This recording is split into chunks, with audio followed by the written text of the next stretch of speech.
Is the screen visible to everybody? Yes, sir. Okay, great. So let me introduce myself, and before that, let me acknowledge all of you. Sunday morning को सुबह आप join कर रहे हैं, तो you have a hunger to know, curiosity to know कि आप future में क्या कर सकते हैं. May I request all of you to put on your videos, please? क्या लास्ट 2 साल से यही बोलते आ रहे हैं हमेशा लेक्चर में, वीडियो ऑन करो, तो आदत जाती नहीं है. May I request all of you to please put on your videos if it is convenient. And I would also like to know how many of you have joined along with parent. आपके पिताजी या माताजी बाजू में बैठे हैं. Just chat box में I ऐसे लिख दो, so we know how many of your parents are also engaged in this conversation. काफी सारे क्वेश्चन आंसर होने वाले हैं भाई. Okay, Vanshika, I got you.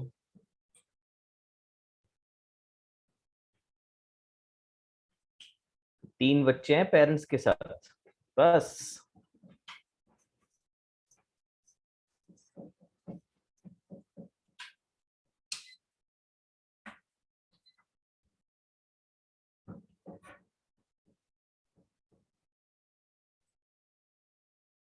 मैं एक और बार आपसे अपील करूंगा कि अगर कन्वीनियंट है आप सब लोगों को, तो please put on your videos.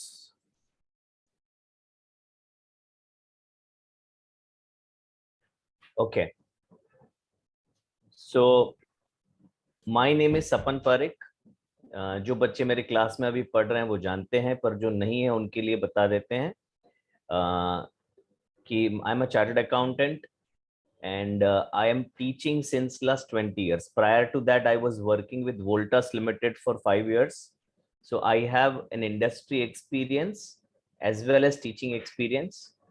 I am also visiting faculty with NM College and Mithibai College. I am going to speak today on pursuing chartered accountants. तो जो हमने लीफलेट बनाया है उसमें भी हमने शेयर किया था कि I am a die hard fan of doing CA.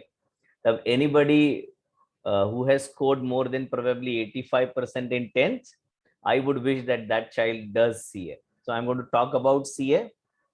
Like me, Vishal sir, he is a die-hard fan of CMA. He himself is a CMA and has been teaching for many years. He's also my colleague in NM College, a visiting faculty there. And he also teaches in lots of reputed classes for CMA as well as graduate courses. So he is going to talk about pursuing CMA. And we have another colleague, MBA Falguni Bhuktani. She's going to talk about pursuing company secretary. She also teaches in very reputed classes, one of them being our classes. And she's going to talk about pursuing company secretary. तो all parents और बच्चों से request है, मैं थोड़ा Hindi English mix करूंगा. विशाल sir और ma'am भी ऐसे ही करेंगे.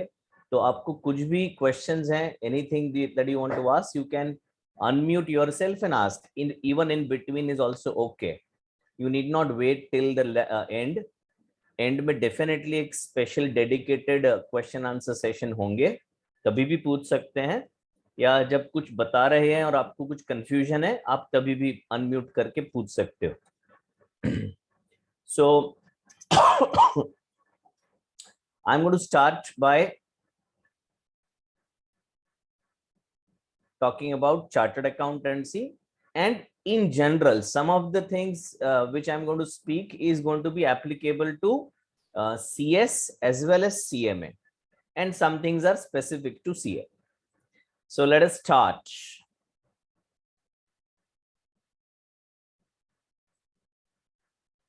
तो मैं जब भी कोई 90% प्लस वाला बच्चा 10th के बाद 11th में एडमिशन लेने आता है ना, I normally have this conversation कि 11वीं में तो एडमिशन ले रहे हो, बट फिर आगे का क्या सोचा है. And invariably I find them having fear of what, having fear of doing CA. तो कुछ कुछ फियर्स जो बच्चों को होते हैं वो मैंने यहाँ पे लिस्ट डाउन किए हैं, अगर आपको ठीक लग रहे हैं तो बताना। तो पहला फियर कि सीए में ना पासिंग परसेंटेज वेरी लो, 2%, 3% बच्चे पास होते हैं, और probably they think that they can't fit into that 2-3%। तो पासिंग परसेंटेज बहुत लो है, तो मेरे को डर लगता है सीए करने से। Second reason and very prominent one, हर एक की फैमिली में से ऐसे कोई ना कोई तो मिल जाएगा जिन्होंने सीए अटेम्प्ट किया है, and somewhere unfortunately they had probably given it up. इतने अटेम्प्ट देने के बाद अभी मतलब हमसे ना हो पाएगा, तो उन्होंने छोड़ दिया है। तो उनको देख के हम अपना डिसीजन बना रहे हैं कि नहीं, वो छोड़ दिया तो मैं कैसे कर सकता हूँ। हाँ, चलो सीए एक बार जोर लगा के, सपन सर इतना बोल रहे हैं तो जोर लगा के कर तो लें, पर सर अगर क्लियर नहीं हो पाया तो क्या? So what if I don't clear? फिर 3 साल 4 साल टाइम देने के बाद फिर आगे क्या कर सकते हैं? हम तो कहीं के नहीं रहेंगे। So these are all the questions which probably a student has. Am I right? Anybody would like to say something? ये सही है नहीं है? Yes, sir. Great. So we will talk about this also, and we'll probably try to disappear your fear and make you courageous enough to decide about anything. And by the way, ये सिर्फ CA के लिए applicable नहीं है, CA के लिए थोड़ा ज्यादा है, क्योंकि ये पहला वाला फियर बहुत ज्यादा है कि पास परसेंटेज बहुत कम आते हैं। तो let me take you to the next slide, bursting the myth. तो ये जो सीए के परसेंटेज कम आते हैं ना, वो बहुत बड़ा मिथ है, और उसका कारण भी मैं बताता हूँ क्यों ऐसा है। पहले स्टैटिस्टिक्स देख लेते हैं। तो जुलाई 21 में जो एग्जाम्स हुए थे उसका ये रिजल्ट है। फाइनल्स में 2 ग्रुप्स होते हैं, ग्रुप 1 ग्रुप 2। तो सिर्फ ग्रुप 1 के लिए इतने 49,000 बच्चों ने अपियर किया और 9,000 पास हुए, दैट इज वॉपिंग 20% स्टूडेंट्स। ग्रुप 2 42,000 ने दिया, 7,000 पास हुए, दैट इज 17। और दोनों ग्रुप अपियर करने वाले 23,000 बच्चे थे, जिसमें से करीब 12% पास हुए। ये जुलाई 21 है, और ये नवंबर 20। नवंबर 20 में ये देखो सेकेंड वाला 31% स्टूडेंट्स पास हुए हैं, फर्स्ट में 12, थर्ड में 14। तो जो सुन के रखा है कि 2-3% रिजल्ट आता है, स्टैटिस्टिक्स तो ये नहीं बोलता है, स्टैटिस्टिक्स तो ये कह रहा है, आपके सामने है। अब ऐसा क्यों लगता है 2-3% रिजल्ट आता है? क्योंकि पहले जब जो जो बच्चे हैं उनके पेरेंट्स के टाइम पे ऐसा होता था कि बहुत ही कम सिंगल डिजिट में रिजल्ट आता था, but that is time gone by. ये अभी रीसेंट स्टैटिस्टिक्स है, इतना रिजल्ट आता है। इसको देख के एक बार डिसाइड कर सकते हो कि हाँ, इतने में तो हम हो सकते हैं भाई।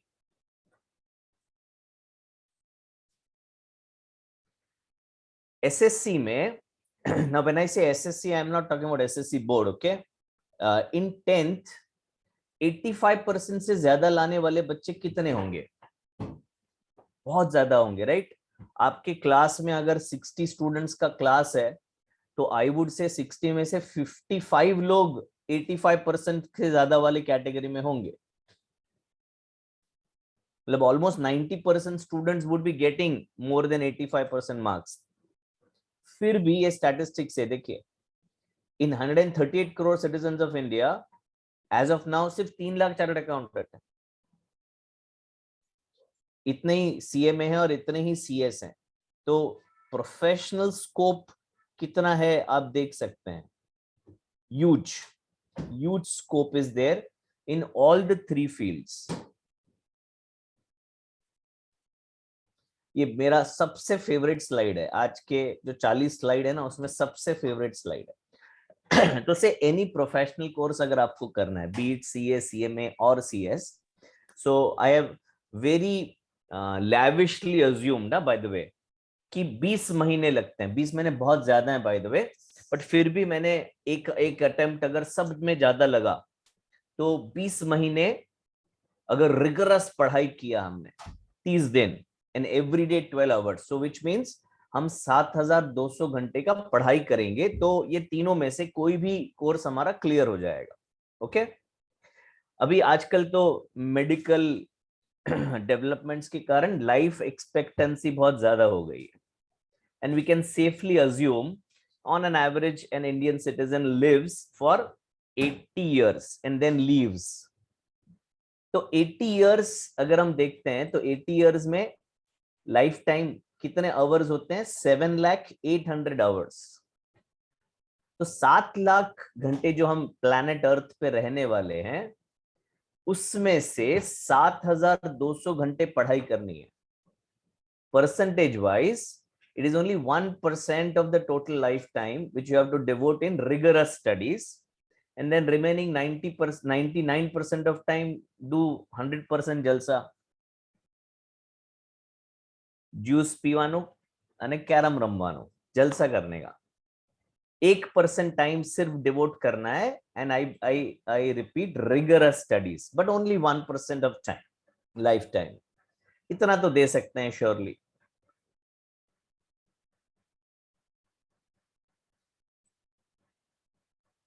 सीए का जो डिग्री है, अभी कुछ चीजें अगेन स्पेसिफिक होने वाली हैं सीए के लिए, कुछ चीजें जनरल होगी। तो सीए का जो डिग्री है वो एक इंस्टीट्यूट ऑफर करती है, institute of chartered accountants of India, which is formed under a law by parliament in 1949। तो पिछले इतने सालों से ये इंस्टीट्यूट चार्टर्ड अकाउंटेंसी का सिलेबस, एग्जाम्स वगैरह कंडक्ट करती है और बहुत ही पावरफुल इंस्टीट्यूट है।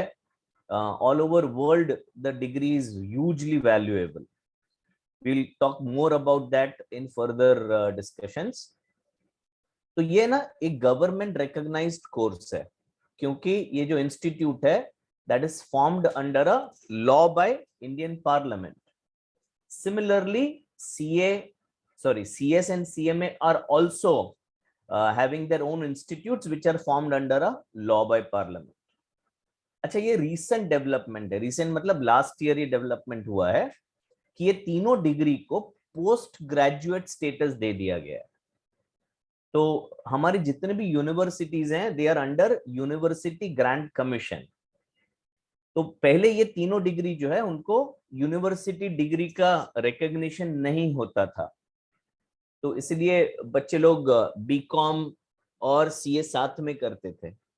पर अब ये पोस्ट ग्रेजुएट का उसे रिकॉग्निशन मिल गया है, तो probably going forward when there is an awareness in the parents and students, they will stop doing BCom along with CA or along with CS और CMA।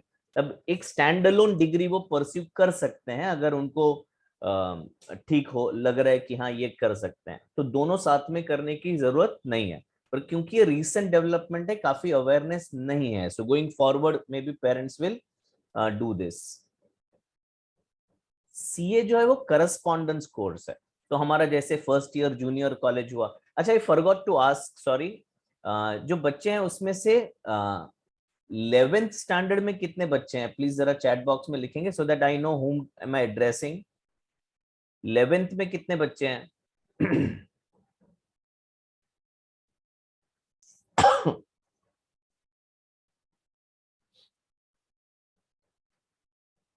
जरा चैट बॉक्स में जल्दी जल्दी लिखो प्लीज, जो लोग नहीं लिख रहे हैं वो भी लिखो जल्दी जल्दी।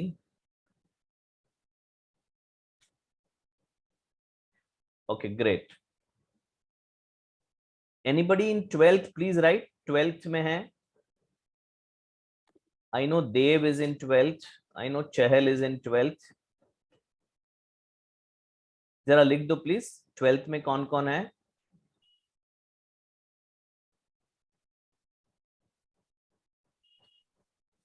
अदिति एंड कथन, हर्षिल, क्षितिज, आपने क्यों ज्वाइन किया है? This is not for you.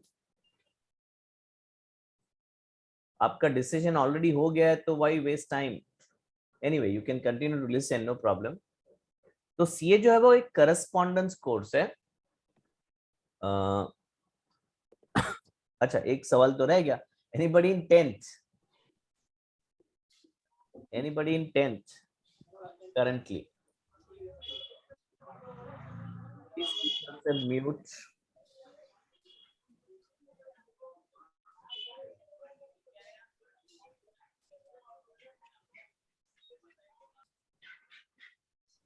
युग व्यास, हाँ जी।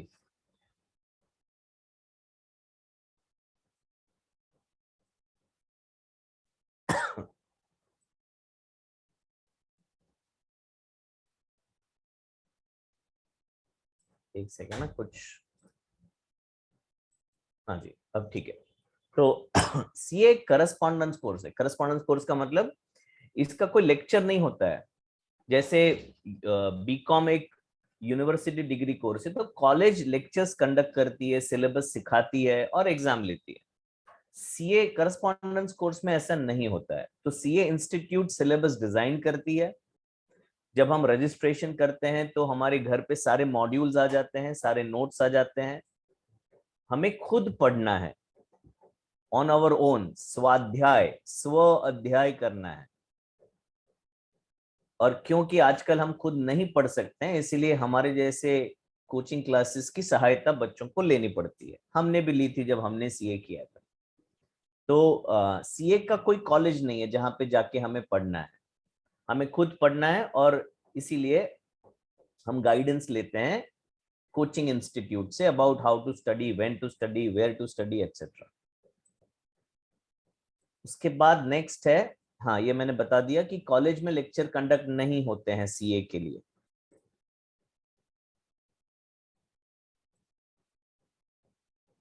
सीए के साथ साथ है ना आर्टिकलशिप करना पड़ता है। एक एग्जांपल लेते हैं कि if I am a driving instructor, how to drive a car. तो मैंने एक क्लासरूम की 4 दीवार में बैठ के सिखाया, ओके, कि कार कैसे चलाते हैं। कार के सारे बॉडी पार्ट्स दिखाए, इंजन दिखाया, एक्सेलेरेटर, ब्रेक, सारे फंक्शंस बताए। और फिर एक ऑब्जेक्टिव एग्जाम लिया, थियोरेटिकल। स्पीड बढ़ाने के लिए क्या करने का, एक्सेलेरेटर प्रेस करने का या ब्रेक प्रेस करने का। बच्चे ने टिक किया एक्सेलरेटर प्रेस करने का, 100/100 आए। और एग्जाम के बाद उसको चाबी थमा दिया, ये ले बेटा ड्राइव कर। तो बच्चा ड्राइव कर पाएगा क्या? तुरंत ठोक देगा गाड़ी, है ना। तो ऐसा इसलिए होता है कि पढ़ाई के साथ साथ कोई practical training on the go नहीं है हमारे नॉर्मल एजुकेशन में। वेयर एज सीए, सीएस और सीएमए में ये सबसे बढ़िया चीज है कि आप साथ में आर्टिकलशिप कर सकते हैं, इंटर्नशिप या ट्रेनिंग, कोई भी नाम दे दो।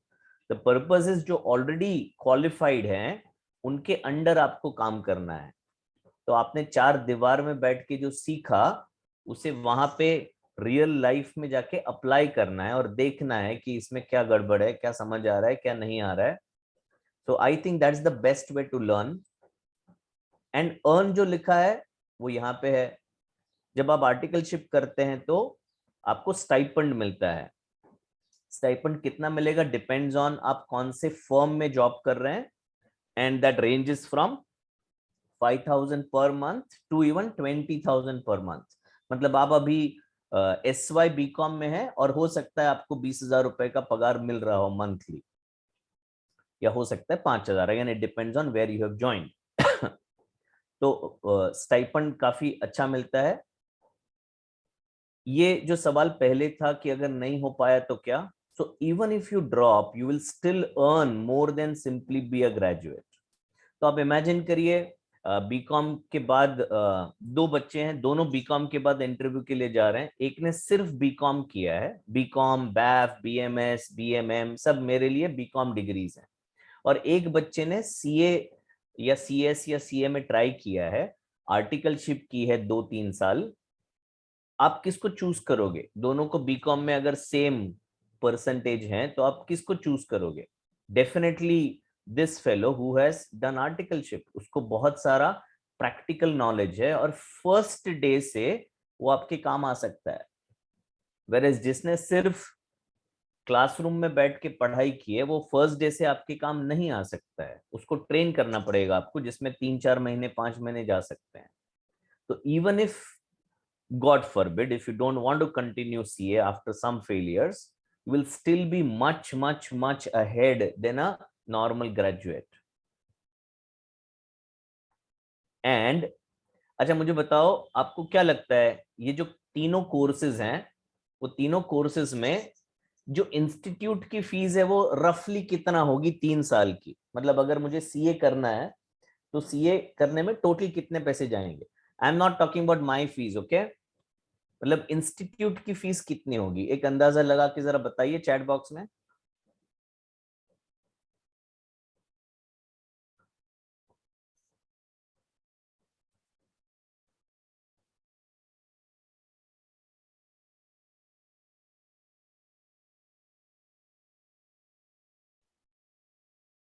बताइए बताइए।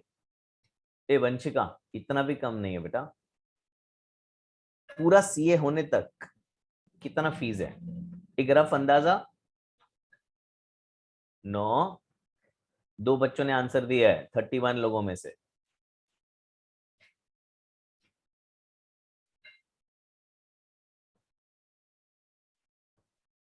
एक कुछ भी लिख रहे हो आप लोग।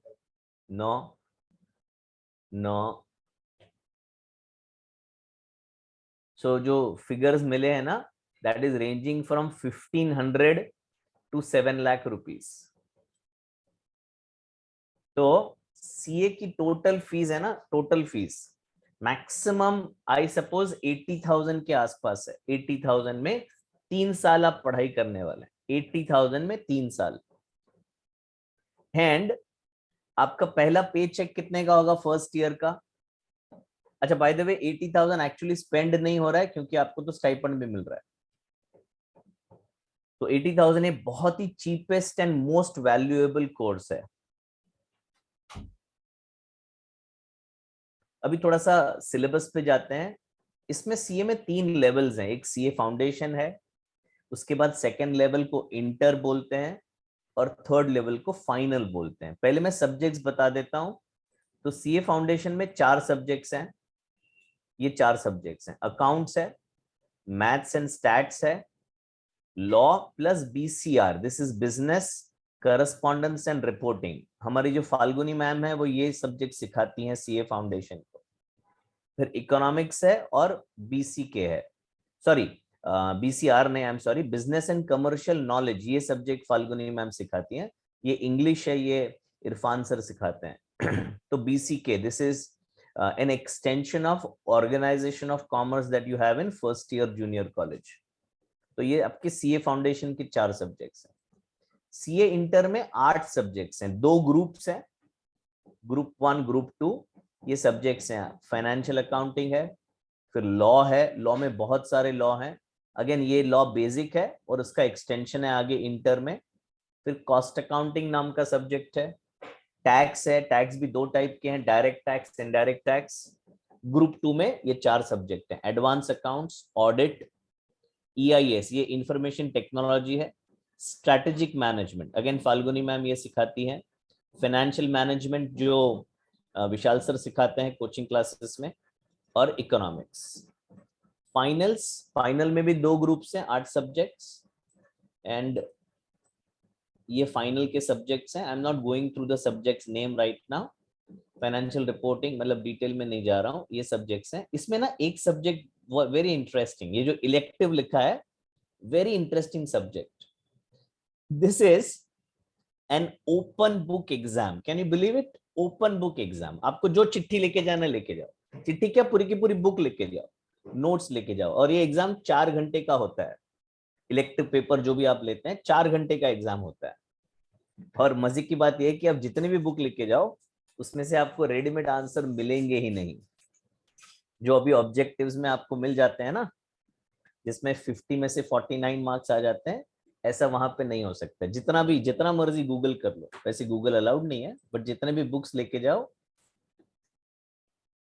इसमें हर सब्जेक्ट में मिनिमम 40 मार्क्स पासिंग होते हैं और एग्रीगेट 50 मार्क्स पासिंग होते हैं। यानी 4 सब्जेक्ट अगर आपने फाउंडेशन में अपीयर किया तो 4 सब्जेक्ट का टोटल 400 होता है। तो इंडिविजुअल सब्जेक्ट में 40 लाना जरूरी है, और इन टोटलिटी 50% लाना जरूरी है। तो लॉजिकली इट मीन्स कि जो प्रैक्टिकल सब्जेक्ट्स हैं उसमें हाई स्कोर करना पड़ेगा।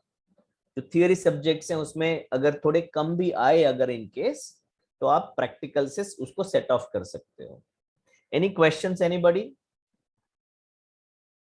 तो आपने जो इससे पहले बताया था इंटर्न और इसमें सब में ग्रुप्स बताए थे, तो हम लोग को ग्रुप में से चूज करना है कि दोनों ग्रुप करने पड़ेंगे? नहीं, चूज कुछ नहीं करना है बेटा, दोनों ग्रुप करने हैं। इसमें ओके। चूज चूज आपको देखो ये करने मिलेगा, मैं बोलता हूँ ये एक सब्जेक्ट आपको चूज करने मिलेगा इलेक्टिव। इसमें बहुत सारे सब्जेक्ट्स का ऑप्शन है, इसमें से एक आपको चूज करना है, पर ये सब बाकी सारे सब्जेक्ट्स तो कंपलसरी है बेटा। Okay sir, thank you. Anybody else?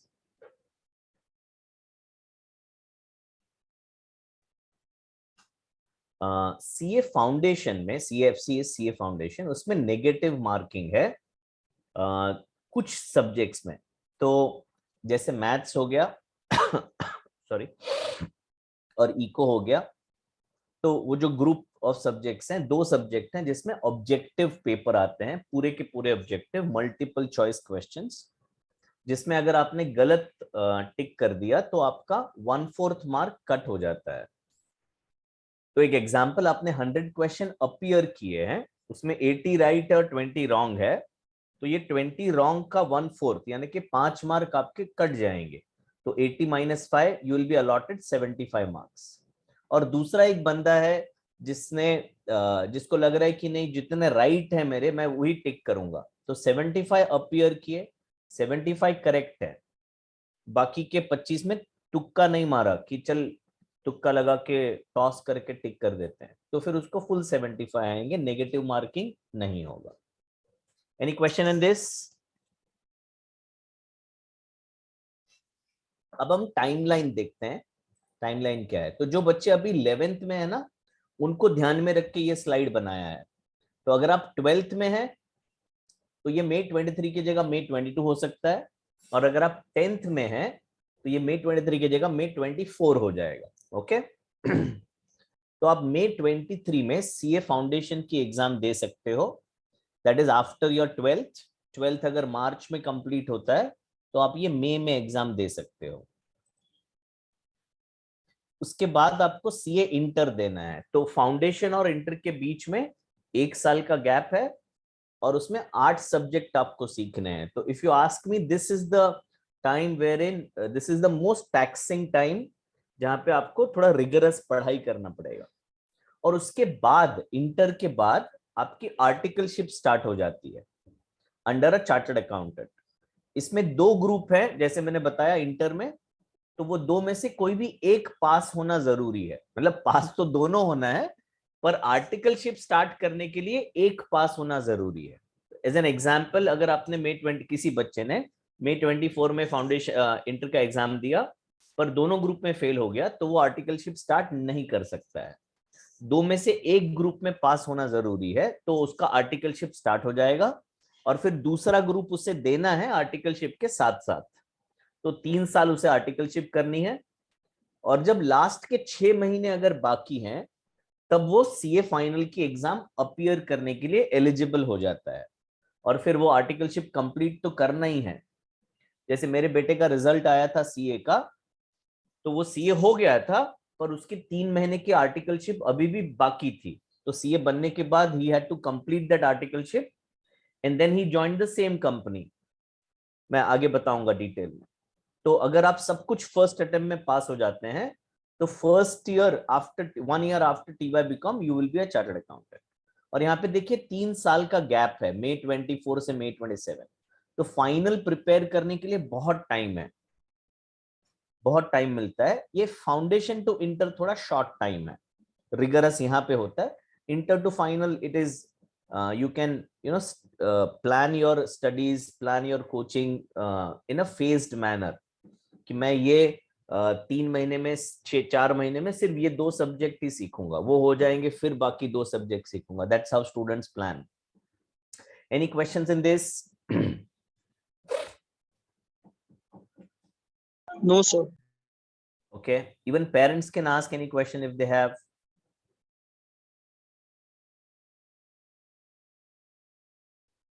Okay, तो ये ब्रीफली एक फ्लो चार्ट है सीए का। आपको स्क्रीन पे दिख रहा है पीडीएफ या पीपीटी दिख रहा है? क्या दिख रहा है बेटा? पीपीटी दिख रहा है सर। PPT दिख रहा है, it is yet to open. Yeah, I will share PDF. Is it visible now? Yes, yes sir. Okay, तो ये एक फ्लो चार्ट है। ये डायरेक्ट एंट्री मतलब अगर कोई बच्चा टीवाई के बाद सीए करने की सोच रहा है तो वो या ये रूट में जा सकता है। So we are not discussing this route at all right now. तो ये फाउंडेशन, तो अभी 10th की एग्जाम्स के बाद वो इमीडिएटली रजिस्टर कर सकता है विद बोर्ड ऑफ स्टडीज, यानी कि इंस्टीट्यूट में रजिस्टर कर सकता है। फिर वो 12th की एग्जाम अपीयर कर सकता है। 12th की एग्जाम के बाद वो फाउंडेशन अपीयर कर सकता है। तो 12th का रिजल्ट अभी आया नहीं है, फिर भी वो फाउंडेशन दे सकता है। पर आगे जाने के लिए 12th क्लियर होना जरूरी है। मतलब इंटर में तब जा पाएंगे जब आपका 12th भी क्लियर है एंड फाउंडेशन भी क्लियर है। So register for intermediate, appear for intermediate और इसके बाद है ना ट्रेनिंग्स होती है, बहुत ही ब्यूटीफुल ट्रेनिंग्स होती है। 2 ट्रेनिंग होती है, वो ट्रेनिंग साथ में साइमल्टेनियसली लेना है। इंस्टीट्यूट की तरफ से ट्रेनिंग होती है, उसमें आपको सॉफ्ट स्किल सिखाया जाता है, प्लस एक्सेल, वर्ड यानी माइक्रोसॉफ्ट ऑफिस भी सिखाया जाता है। So you are job ready actually. फिर आपको ये प्रैक्टिकल ट्रेनिंग करना है जिसको हम आर्टिकलशिप बोलते हैं। फिर सीए फाइनल की एग्जाम आपको देनी है। और ये और एक ट्रेनिंग है जो इंटर क्लियर करने के बाद आपको देनी है। और फिर फाइनल एग्जाम आपको अपीयर करके you are a chartered accountant and you become a member of the institute.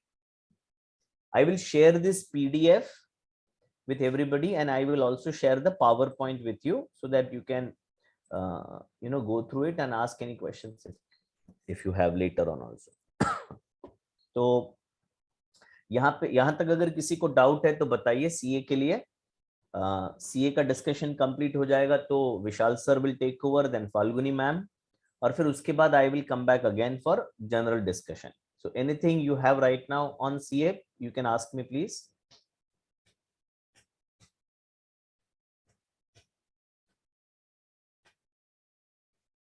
Okay, done. So now we are heading to part 2 CMA, and I would request Vishal sir to take over the conversation. Thank you. Thank you, Sapan sir. It's very good morning to one and all. Sunday morning, spending time for classes and getting new courses. पहले पढ़ाई कम थी, जो और पढ़ाई ले रहे हो सिर पे. This is the main problem. लेकिन एक बात बहुत क्लियर है कि हमारे जनरेशन्स में और आपके जनरेशन्स में एक क्लैरिटी है. हमारे जनरेशन्स में मे बी इंफॉर्मेशन इतना अवेलेबल नहीं था, ओके, एंड यू नो एक ही स्ट्रीमलाइन थी कि अगर आर्ट, साइंस, कॉमर्स ले और उसमें जाओ और अपना करियर बना लो. कॉमर्स ऐसा हमारे जनरेशन्स में कहा करते थे कि अगर कॉमर्स लेना है तो एक्चुअली बच्चा पढ़ाई नहीं करता है, तो बस कुछ करे इसलिए कॉमर्स ले लो और पास हो जाओ और काम करो. Right now, if you see, the scenario is completely different. Information बहुत है आपके पास, इसलिए I could see and I am very happy कि 10th होने के बाद भी आप यहाँ पे हो.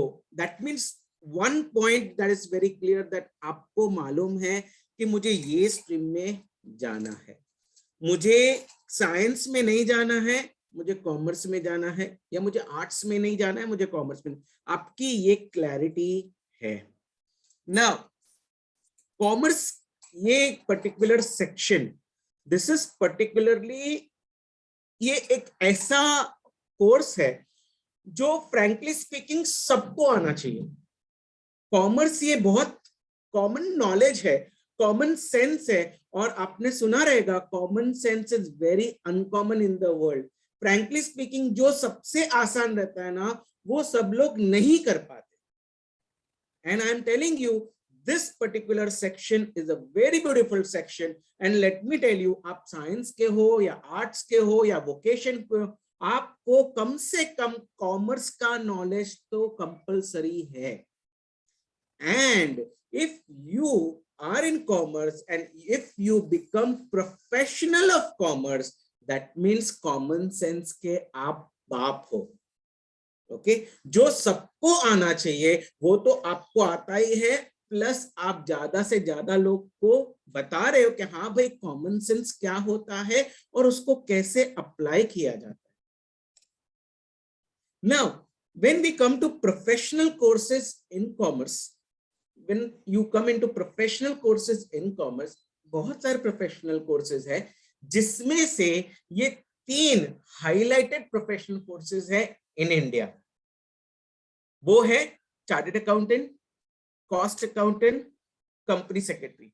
नाउ इन तीनों का इतना इंपॉर्टेंस क्यों है और कोई कोर्सेज नहीं है? The answer is yes, there are courses called as MBA etcetera, मैं उसकी ओर नहीं जाता। But coming back to CA, CS, CA में why? Because CA का अपना एक इंडिविजुअल पार्ट है जो कोई और नहीं कर सकता, CMA का कोई एक इंडिविजुअल पार्ट है जो कोई और नहीं कर सकता, CS का कोई इंपॉर्टेंट पार्ट है जो कोई और नहीं कर सकता। लेकिन बाकी के कोर्सेज में ऐसा कोई स्पेशलाइजेशन पार्ट नहीं है कि ये जॉब सिर्फ यही डिग्री वाला कर सकता है।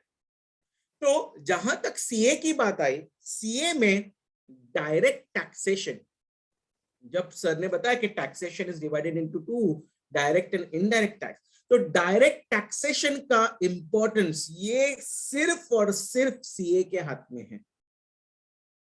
बाकी सीए में सीएस नहीं कर सकते। I am not talking about individual taxation, I am talking about corporate taxation. Okay, जो HUF या सच लाइक दैट, वहां पे सीए के हाथ में ही कॉर्पोरेट टैक्सेशन है। तो now coming to my course that is CA में कॉस्ट एंड मैनेजमेंट अकाउंटिंग। जब मैंने किया इन 2005, तब फ्रैंकली स्पीकिंग इतना अवेयरनेस नहीं था कि ये सीए में क्या है। सीए में was first earlier known as ICWA, Institute of Cost and Work Accountants of India. Now it is works. Works ये मतलब works ही निकाल दिया, works का मतलब होता था फैक्ट्री। तो पहले CWA फैक्ट्री तक रिस्ट्रिक्टेड था, आज वो नहीं है। आज उसको उसका व्यू थोड़ा ब्रॉडर कर दिया है, कॉस्ट एंड मैनेजमेंट अकाउंटेंट है। तो अगर मैं इंडिया की बात करूं, अगर मैं अब्रॉड की बात करूं, कॉस्ट अकाउंटेंट, कॉस्ट वर्ड है ना, ये इंडिया में एप्लीकेबल है। इंडिया के बाहर अगर आपको जानना है तो it is not called as cost, it is called as management accounting. तो जहां पे मैनेजमेंट अकाउंटिंग बात आया, आप समझ जाना कि management accounting is nothing but cost and management accounting. इसलिए अपना अभी का डिग्री का नाम है CMA। CWA से वो CMA हो गया, कॉस्ट एंड मैनेजमेंट अकाउंटिंग। जैसे अभी कुछ चीजें सेम है between CA and CMA। Okay, like जैसे CA में 3 लेवल्स थे, foundation, inter, final. Similarly, even in CMA, there are 3 levels called as foundation, inter, finals. Okay, आपके the recent trend बताता है कि degree of passing has increased. Degree of passing has increased के reasons कुछ ज्यादा हो सकते हैं कि maybe information available है, okay, information available है, classes available है, okay, and more students are now, they are more confident and more focused towards achieving this exam, or those who are doing this exam. तो जब मैं CMA की बात करता हूं, फाउंडेशन ये वो कर सकते हैं जो अभी 12th में है। ओके, फाउंडेशन अगर आप 12th में हो तो आपको बेसिकली यस ये 4 सब्जेक्ट्स है। Okay, those 4 subjects are economics management, accounts, law, ethics, mathematics, statistics. Economics management की जब मैं बात करता हूं तो देयर आर 2 सब्जेक्ट्स, इकोनॉमिक्स भी है, मैनेजमेंट भी है। अकाउंट्स पूरा का पूरा 100 मार्क्स अकाउंट्स के लिए डिवोट किया गया। अकाउंट्स, उसमें थोड़ा बहुत कॉस्टिंग का भी पार्ट है। लॉ एंड एथिक्स, लॉ एक पार्ट है, ओके, एथिक्स उसका एक सेकंड पोर्शन है।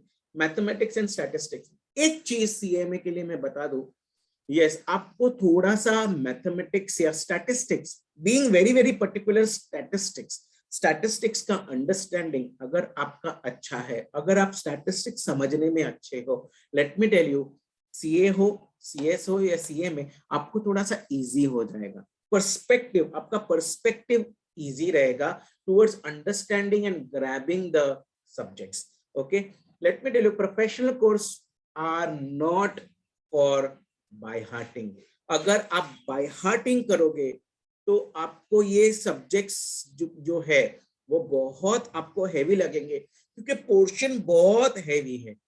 तो कैसा आपका पॉइंट ऑफ व्यू होना चाहिए? अगर आप ऐसा है कि ये मुझे काम में आएगा क्या, ये मैं अगर सीख रहा हूं, क्या मुझे आगे जाके इसका एप्लीकेशन है? The answer is yes. अभी सीए और सीए में ज्यादा करके जो students they are good in numbers, जो नंबर समझने में अच्छे हैं, ओके, लॉजिकल रीजनिंग करने में अच्छे हैं, वो लोग सीए और सीएमए को ज्यादा प्रिफर करते हैं। कंपनी सेक्रेटरीज जो वर्ड्स को और उसका इंटरप्रिटेशन और उसका एक्सप्रेशन जो होता है उसमें ज्यादा प्रेफरेंस रखते हैं, वो सीएस ज्यादा प्रेफर करते हैं। ओके, तो अगर ऐसा देखा जाए तो practical CA and CMA, theoretical ज्यादा है तो सीएस, क्योंकि आपको वो साइड आपका झुकाव ज्यादा रहेगा। जितना झुकाव वहां पे रहेगा मतलब वो आपसे एक्सपेक्ट करते हैं, जब आप आगे जाके फ्यूचर में जाके जब आप जॉब करेंगे तो वो आपसे एक्सपेक्ट करते हैं कि वो चीजों में आपका नॉलेज और आपका पैशन, आपका love towards that should be higher. तो उस हिसाब से आप अपना स्टैंड देखना और क्लियर रखो, और एक बार फोकस कर दिया। अकाउंटेंट बोले तो अकाउंटेंट, एक पैसा, एक रुपया बहुत ज्यादा इंपॉर्टेंट है। मेरे लिए एक एक रुपए का इंपॉर्टेंट है। मैं बोलता हूं जितना जल्दी आप वो समझ जाओगे, देन फाउंडेशन से आपका इंटर का पैसेज और इंटर से फिर फाइनल का पैसेज अच्छा रहेगा।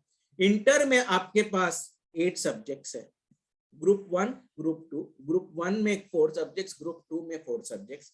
Accounts financial accounting I am telling you from 11 वो आपका पूरा ब्रशअप करेगा financial accounting. Law and ethics जो फाउंडेशन है, फाउंडेशन से वो आगे की ओर जाएगा, थोड़ा सा और स्पेशल एंड टेक्निकल नॉलेज आपको लॉ एंड एथिक्स में सिखाया जाएगा। यहाँ पे डायरेक्ट टैक्स इंट्रोड्यूस किया है।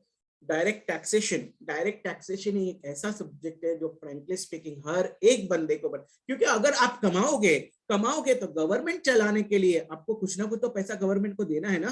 तो वो जो भी पैसा दोगे that is called as direct tax. आप खुद के जेब से दे रहे हो, हाँ मैं इतना कमा रहा हूँ, गवर्नमेंट ने टैक्स बनाया कि मुझे उसका 30% 40% देना है, ये लीजिए मेरे तरफ से पैसा, जो आपके मार्केट को अच्छा बनाता है, that is direct tax. Cost accounting, beautiful subject, of course it's my forte. CMS cost accounting बहुत इंपॉर्टेंट है। एक सीधा सा रूल के बाबा जीना किसे कहते हैं, अगर वो कोई सब्जेक्ट सिखाता है तो वो है कॉस्ट अकाउंटिंग। कॉस्ट अकाउंटिंग में मेरे पास ये सारी चीजें हैं, ये सारी चीजों का वैल्यू क्या है, ये इसका मैं यूज कैसे करूं, ये मुझे कॉस्ट अकाउंटिंग सिखाता है।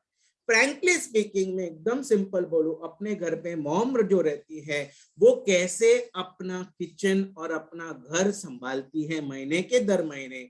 ओके, इंस्पायर्ड, भले आप कितना कम से कम कमाओ और कितना ज्यादा से ज्यादा कमाओ, हर एक फैमिली का, हर एक किचन का, हर एक महीने का बजट होता है। वो बजट कैसा है, हम क्या लाएंगे, हम क्या खाएंगे और हम कैसे जिएंगे, ये अंडरस्टैंडिंग हमें कॉस्ट अकाउंटिंग से समझता है। ओएमएसएम अगेन, नाउ ये जो मैं बोल रहा था इसको कहते हैं ऑप्टिमम यूटिलाइजेशन ऑफ रिसोर्सेस। भाई ऐसा कहते हैं ना, पैर उतने ही फैलाओ जितनी तुम्हारी चद्दर है। ओके, तो चद्दर, अगर तुम्हारी चद्दर छोटी है तो उसको बड़ी करो। ओके, बड़ी करो और बड़ी करो, so that you can enjoy your standard of living with the minimum resources you have. Okay, और रिसोर्सेस को धीरे धीरे पानी दे दे के वो उसका प्लांट जो बड़ा करते हैं वो कैसा करते हैं, उसका प्योर टेक्निकल तरीका आपको operational management and strategic management is a beautiful subject to understand. Okay, एक I am telling you, mom is the best cost accountant, mom is the best strategic manager. सब अलग अलग घर के लोग, अपने रिलेटिव, फ्रेंड्स, सबको अगर आप देखा जाए तो सब में अगर एक बंदा अट्रैक्शन रहेगा, अगर एक ही बंदा रहेगा जो सब जगह अट्रैक्टिव रहेगा, तो वो है मॉम. मॉम ही है वो पर्सन जो सबको अपने अंदर समा के रखती है, उनके सबके साथ घुल मिल जाती है एंड लाइफ जीती है. Please correct, am I right और एम आई रॉन्ग? क्या आपको लग रहा है आपके घर में ये सिचुएशन है?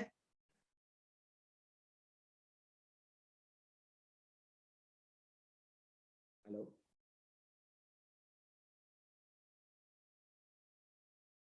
Thank you Gaurav.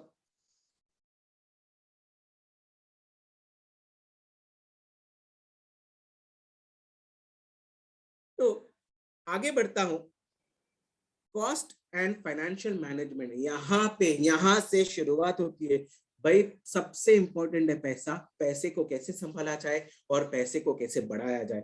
Cost accounting and financial management. Indirect tax क्या होता है कि हम जो चीजें खरीदते हैं, जो सर्विसेज खरीदते हैं, उसमें कुछ पैसा है जो टैक्स को जाता है, जो गवर्नमेंट को जाता है. तो गवर्नमेंट को दो तरीकों से आपका पैसा जाता है. आप जो डायरेक्ट देते हो वो, और आप जो इनडायरेक्टली देते हो वो. तो ये इनडायरेक्टली कैसा कैलकुलेशन होता है, वो सारी चीजों को आप इनडायरेक्ट टैक्स में सीखते हो. Company accounts and auditing. Company accounts, company, joint stock company को समझना, उसका अकाउंटिंग समझना और उसका ऑडिटिंग. ऑडिटिंग ये कॉन्सेप्ट क्या है? ऑडिटिंग है मतलब जो भी आपके साथ कुछ भी कैसा भी तरीका आपके साथ बिहेव करता है, आप ये जांचते हो कि क्या ये बंदा जैसा दिखता है क्या वो एक्चुअली वैसा है या नहीं है. ये समझना, ये जो आप अपने लाइफ में समझते हो, that is nothing but auditing.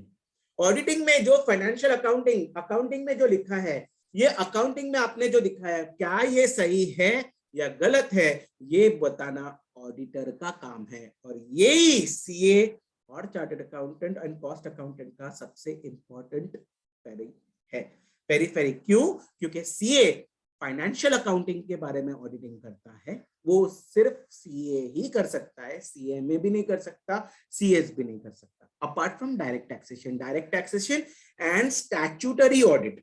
कौन सा audit? Statutory audit. Statutory word का मतलब है कंपल्सरी. तो सीएमए में आ जाता हूं. सीएमए में मैं बात किया कि आपको manufacturing, that is indirect tax, as well as it talks about cost audit. cost audit, जो cost records आपने बनाए हैं, वो cost audit कैसे करने का, जो आपने दिखाया है वो सही है या गलत है, वो आपको वहां पे सिखाया जाएगा. थोड़ा सा फाइनल को मैं बहुत लाइटली सम अप करूंगा. वापस इंटर जैसा ही है. Okay, 2 groups, 4 subject each, in total 8 groups. Law, यहाँ पे again high level. Strategic financial management, मेरे हिसाब से तो मैं आपको बोलता हूँ ये सब्जेक्ट बहुत ज्यादा इंपॉर्टेंट सब्जेक्ट है. आई एम टेलिंग यू. बाकी कोई, जैसे कि मैं इंटर में एफएम बोल रहा था, इंपॉर्टेंट है पैसा कैसे बढ़ाते, ये उसका हायर लेवल है. देखो राजा, बहुत सिंपल है. कोई भी बंदा हो, इंजीनियर हो, डॉक्टर हो, पॉलिटिशियन हो, कोई भी हो, सबके लिए इंपॉर्टेंट है पैसा. आई एम टेलिंग यू, पैसा सब कुछ नहीं है, लेकिन पैसा बहुत कुछ है. तो सब लोग कहीं ना कहीं, भले आप अंबानी की बात करें, किसी की भी बात करें, सबके लिए पैसा कुछ ना कुछ तो मैटर करता ही है. ओके, अभी उसने 700 करोड़ मुकेश अंबानी ने अपने डॉटर के पीछे खर्च कर दिए. उसको लगेगा मैंने कम कर दिया. अरे मैंने कम किया. अभी कम किया, ज्यादा किया, उसने अपने लिमिटेशन के हिसाब से किया. तो कैसे अपने लिमिट और वो लिमिट को कैसे बढ़ाया जाए और अपनी जिंदगी कैसे अच्छा किया जाए, ये हमें एसएफएम सिखाता है. Then strategic cost management, detail, direct tax. Okay, cost, strategic cost management, costing का highest level, corporate reporting, indirect tax. ये सारे सब्जेक्ट्स क्या है इंटर से फाइनल में जा रहे, मतलब क्या, इंटर में उसका डिटेल सिखाया जाता है, फाइनल में उसका स्पेसिफिक पॉइंट्स और उसको कैसे हाईलाइट किया जाए ये आपको सिखाया जाएगा। कॉस्ट ऑडिट, मैनेजमेंट ऑडिट और strategic performance management and business valuation थोड़ा सा ओएम और कॉस्ट अकाउंटिंग का एक्सटेंडेड वर्जन है। तो these are subjects of your, these are your subjects for CMA. Could you please proceed to the next track? Okay, next slide says, now let me tell you the duration of that course if some students join from 12th. Okay आप 12th में ही हो और आपने join किया, तो suppose जून 23 में आप start कर रहे हो। अगर कोई 12th का है एज ऑफ नाउ तो जून 23 के बजाय जून 22 हो जाएगा, कोई 10th का है तो 23 के बजाय वो 24 हो जाएगा। तो वो CMA फाउंडेशन देता है, तो वो पास हो जाता है फर्स्ट अटेम्प्ट, देन ही will appear for CMA inter in June 24, exact 1 year. Okay, और आप अगर CMA इंटर के साथ साथ अभी यहाँ पे आपके पास चॉइस है, जो चॉइस आपको CMA नहीं था लेकिन CMA में है कि आप इंटर के साथ साथ आपकी आर्टिकलशिप कर सकते हो। यानी सर काम करना था, आंसर इज यस, काम करना।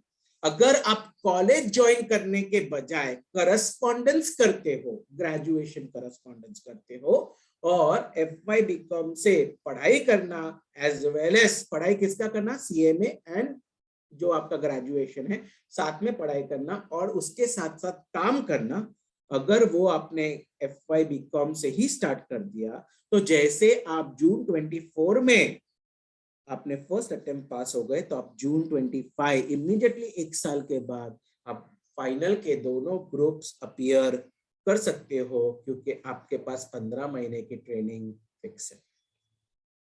यानी इसका मॉरल ऑफ द स्टोरी ये है कि आप अगर सब कुछ फर्स्ट अटेम्प्ट और करस्पॉन्डेंस कोर्स कर रहे हो जहां पे 15 महीने की आर्टिकलशिप आपने कंप्लीट कर दी, तो in that scenario before 1 year before TY BCom you will complete your CMA। लेकिन कोई स्टूडेंट बोलते नहीं सर हमको तो कॉलेज जाना है। अगर कॉलेज जाना है तो क्या होगा, क्या नहीं बाबा, आप CMA का इंटर देने के बाद आप रिजल्ट की वेट नहीं करेंगे और आप तुरंत जॉब पे लग जाओगे, तो नो प्रॉब्लम, आपको वहां से 15 महीने की आर्टिकलशिप कंप्लीट करनी होगी। 15 महीने की आर्टिकलशिप कंप्लीट करने के दौरान आप एक ग्रुप दे सकते हो CMA फाइनल का जून 2025 में, बाकी दूसरा ग्रुप जब आपका 15 महीने खत्म हो जाएगा उसके बाद आप दूसरा ग्रुप देके you can complete your CMA graduation. Okay, that grade CMA degree आपको मिल जाएगा। So this is your phase of CMA। कैसे आगे बढ़ते हैं? Anybody has any questions for this? So you can ask sir right now so that you are clear, beta.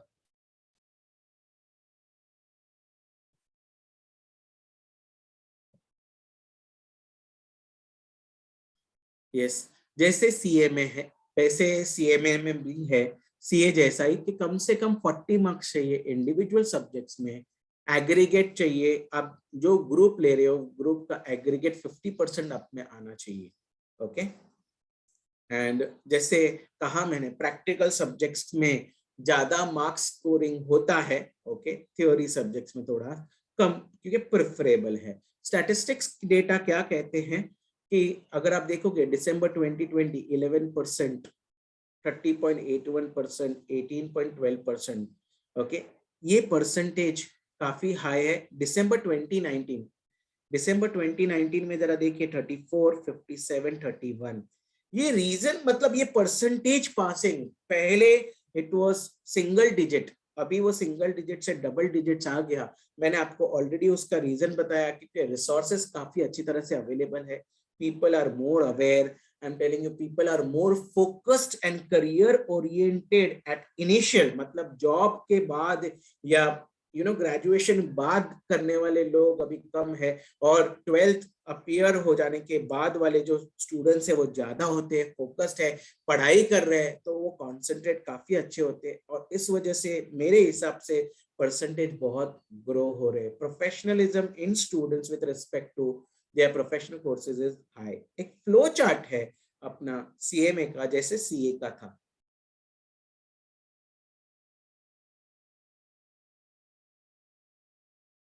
जैसे कि direct entry, as none of your graduates are here, तो वो मैं नहीं ले रहा हूँ। फाउंडेशन कोर्स आप, if you are past class 10th, you are eligible, okay, but you can appear your foundation exam when you are in 12th, okay.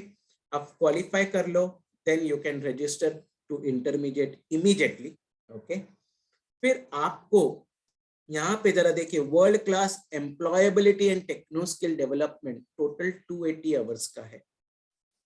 ये beautiful है। अभी का अभी मीन्स कोरोना कोविड केसेस के कोविड सिनेरियो में ये change हुआ है और बहुत अच्छा है। सैप ये एक ऐसा सॉफ्टवेयर है जो आप बाहर सीखने जाओ तो कम से कम 3 लाख से तो शुरुआत होती है। वो आपको यहाँ पे 60 आवर्स उन्होंने डेडिकेट करके आपको सैप प्रोग्राम सिखाते हैं। माइक्रोसॉफ्ट सर्टिफिकेशन, जहाँ पे Microsoft Office, Word, Excel, PowerPoint वो सिखाया जाता है। कैम्ब्रिज यूनिवर्सिटी यानी यूनिवर्सिटी ऑफ लंदन, वहां से सर्टिफिकेशन करवाते हैं 20 आवर्स का। उनके हिसाब से जो अंडरस्टैंडिंग है, ट्रेनिंग है, वो लिया जाता है। ई फाइलिंग आज मैं सब कुछ हार्ड कॉपी में थोड़ी है, सब सॉफ्ट कॉपी में है। उसको ई फाइलिंग कैसे किया जाता है उसका सपोर्ट 20 आवर्स का सिखाया गया। और online training support from institute, उसका 140 आवर्स है। वहां पे ऑनलाइन ट्रेनिंग दिया जाता है कि कैसे अपना कोर्स, ओके, और उसका importance with in practical life ये कैसे होता है, उसका 140 आवर्स है विथ सॉफ्ट स्किल। तो ये ट्रेनिंग टोटल, ओके, आपको सिखाया जाता है। या sure Priyanshi. Then you are eligible for intermediate exam, okay.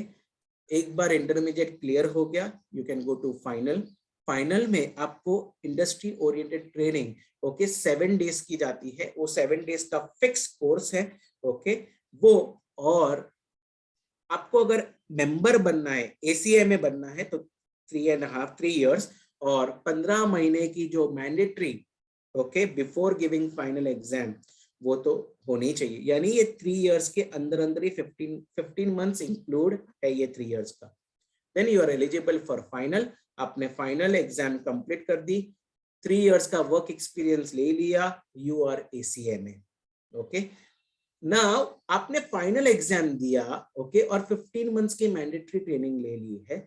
और अगर आप सोच रहे हो कि जहां से मैंने ट्रेनिंग ली है मैं वहां पे जॉब कंटिन्यू नहीं करना चाहता हूँ, मुझे अच्छी जगह पे जॉब चाहिए, then there is a pre-placement orientation program, okay, around कुछ एक नॉमिनल कोर्स फी है, वो 12 दिनों की होती है, जहाँ पे वो आपको ट्रेन करते हैं आपका रिज्यूम कैसा होना चाहिए, आपका how you should like you know be when मतलब डिसीजंस कैसे लिए जाते हैं, how to shortlist the companies etc, वो सब आपको वहां पे सिखाया जाता है, so that you can get into jobs, okay। बहुत अच्छी कंपनीज अपने प्लेसमेंट के लिए आती है। and then you become a professional CMA. This is the flow. Any doubts to anyone?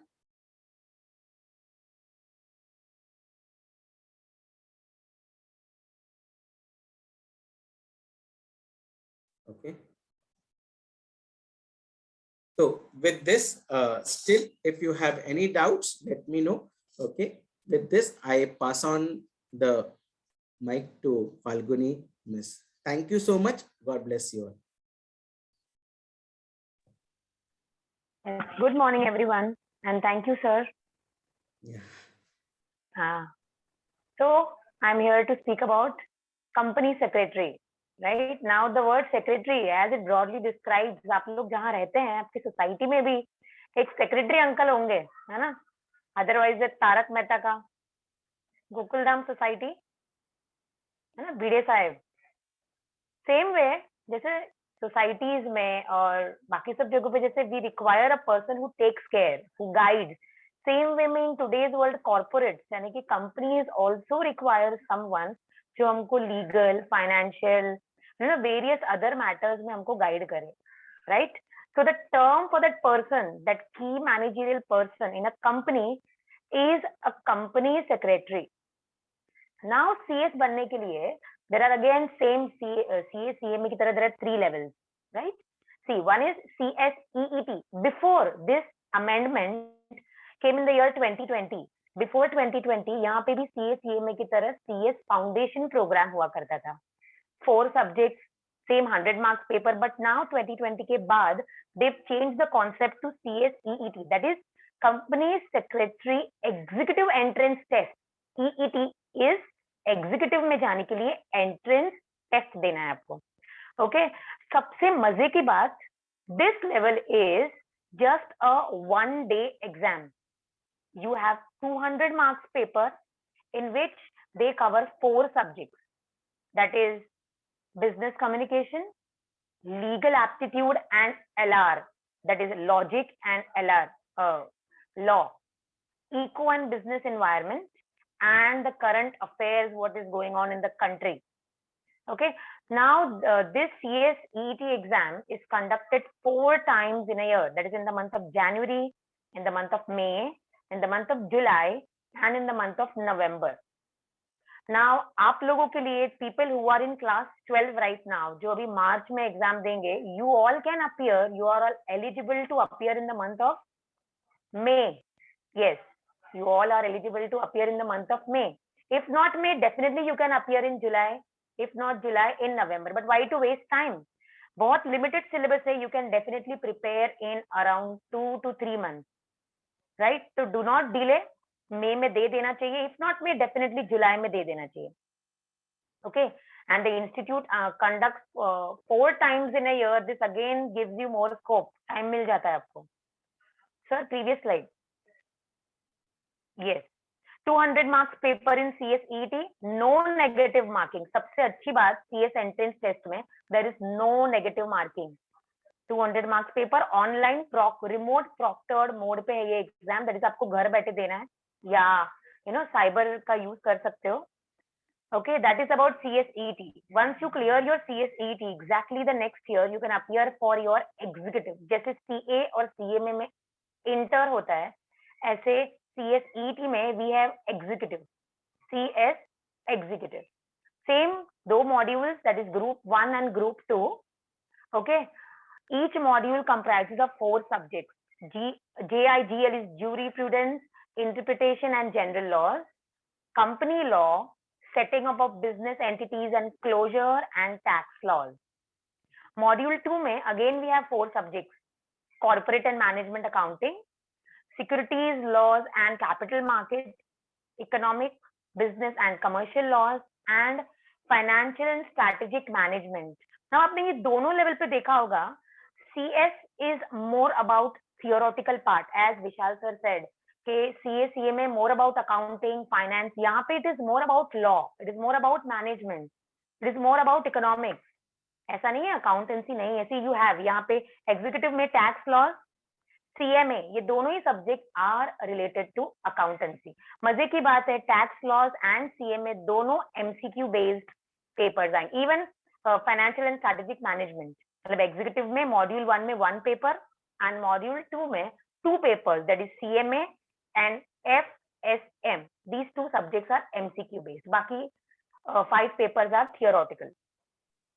Professional में, coming to the 3rd level, that is you have 3 groups: module 1, module 2 and module 3. Module 1 में you have 3 subjects, that is governance and risk management, advanced tax laws, drafting.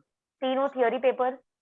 Module 2 में you have again 3 papers, that is secretarial audit, corporate restructuring and insolvency liquidation, and the last one is resolution of corporate disputes.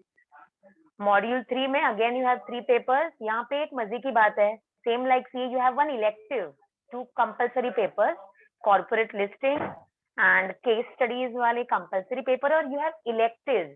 Now ये जो 9th paper है, there are 8 electives, यानी कि options available. You can choose any one. Banking है, insurance है, insolvency है, labor laws है. You have 8 options over here, so you have a choice. Okay, now यहाँ पे एक मजे की बात है that जैसे CA CMA में आपको internship, जो articleship है वो इंटर के बाद ही करना है, यहाँ पे you have a choice. Yes, okay, you'll appear. So students who are in 12th right now, you will appear in May 22, right, or July 22. और जो भी 11th में है उनके लिए ये है May 23 या July 23 में अपीयर कर सकते हैं. Not before that. The rule is you must be 12th appeared student. भले result awaited है. Then the very next year, that is in June 24, you can appear for CS executive, right?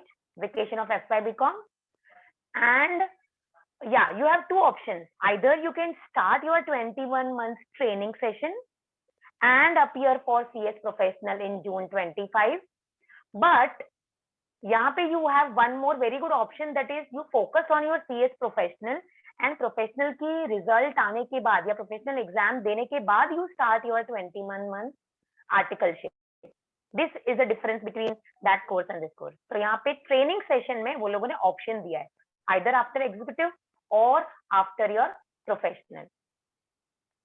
तो यहाँ पे you will be CS before your TYBCom अगर आप सिर्फ exam देने पे फोकस करते हो तो, without giving, without any dropouts or anything. So next, overview of CS results. यहाँ पे CS के results काफी better है because they are more focused. Students जिनका झुकाव is more towards theoretical subjects, बहुत interest they have in law या economics या management. Definitely अब खुद के choice का subject है तो they'll focus more. हाँ, सेम अकाउंटेंसी में भी वैसा है. तो यहाँ पे देयर आर 3 मॉड्यूल्स. देखो उसका रिजल्ट दिसंबर 2020 एंड अगस्त 2021 के रिजल्ट काफी इम्प्रूवमेंट्स है. लाइक हम जब पढ़े तब से लेके अब में. सी मॉड्यूल 1 में मॉड्यूल 1, 2, 3 तीनों का एनालिसिस दिया है. दिसंबर 2021 में 27.88, module 2 28 and module 3 33%, which is very good. And August 21 में there is the improvement, that is module 1 में 33, module 2 में 30.65 and module 3 में 29.23%. तो काफी improvement है. So next.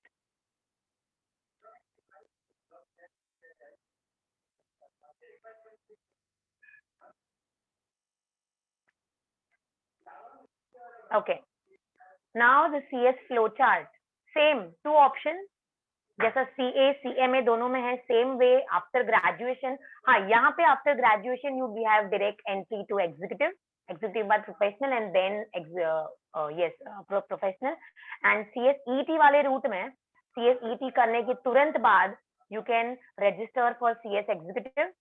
CS एग्जीक्यूटिव देने के बाद you have a small training session जो कंपलसरी होता है कुछ दिनों का. वो खत्म करने के बाद you again register for CS qualify for both the modules. यानी कि दोनों मॉड्यूल्स क्लियर करने के बाद वो जो आपका 30 डे का ट्रेनिंग सेशन है वो खत्म करें. उसके बाद यू हैव ऑप्शन, यहाँ पे जो लिखा है ना regular 21 month training, that is optional, either executive के बाद या प्रोफेशनल के बाद. सो एनी स्टूडेंट वांट्स कि नहीं मुझे अभी सिर्फ पढ़ाई पे फोकस करना है, I don't want to fall into this articleship, what they'll do is the very next year they'll appear for professional, and after appearing for professional they'll go for their articleship. So in a span of before your graduation you will become a company secretary.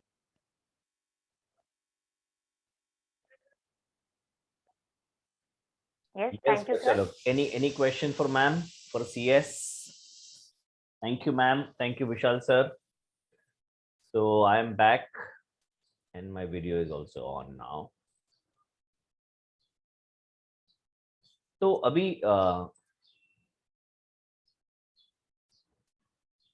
या Diksha I will take it up. Priyanshi आपने पूछा है CA course का detail, तो आप late join किया क्या बेटा?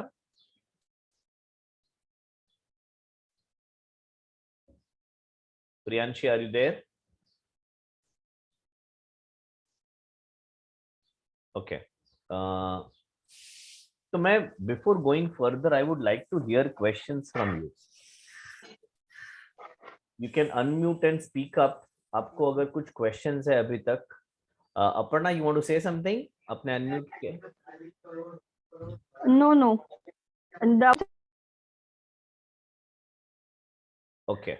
So anybody would like to ask any question? मैं अगर आपकी जगह होता तो मेरे दिमाग में बहुत सारे क्वेश्चन हो जाते हैं अभी तक.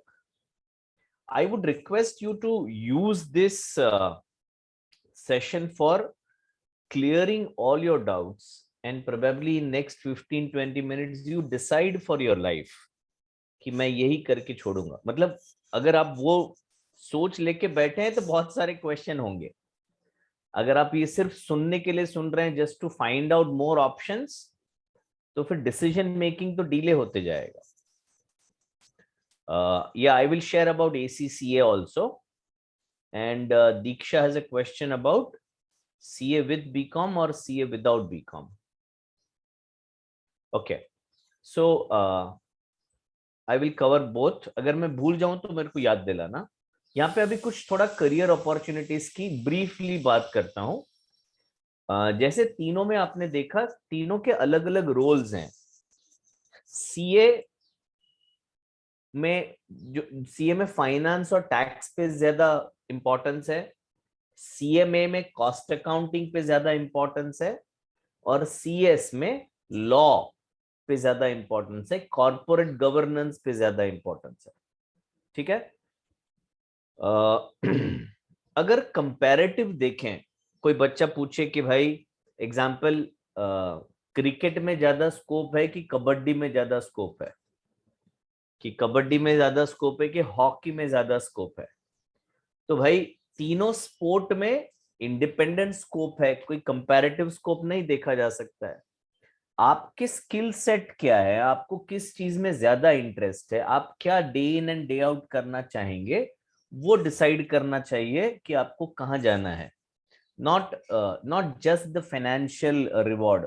Of course financial reward is important, but at the same time going forward in life you will feel कि जो काम करने में मजा आना चाहिए वो ज्यादा जरूरी होगा रिटर्न इन मनी टर्म्स. तो सीए करने वाले बच्चे ज्यादा अकाउंटिंग में, फाइनेंस में, टैक्स में इन्वॉल्व होते हैं.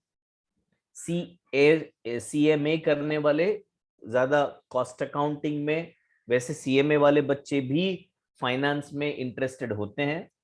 एंड कंपनी सेक्रेटरी में, एज मैम सेड, जो बच्चों को प्रैक्टिकल सब्जेक्ट नहीं पसंद आता है, ज्यादा नंबर्स के साथ ज्यादा नहीं खेल सकते हैं, थियोरी में बहुत इंटरेस्टेड रहते हैं, दे नॉर्मली परस्यू सीएस.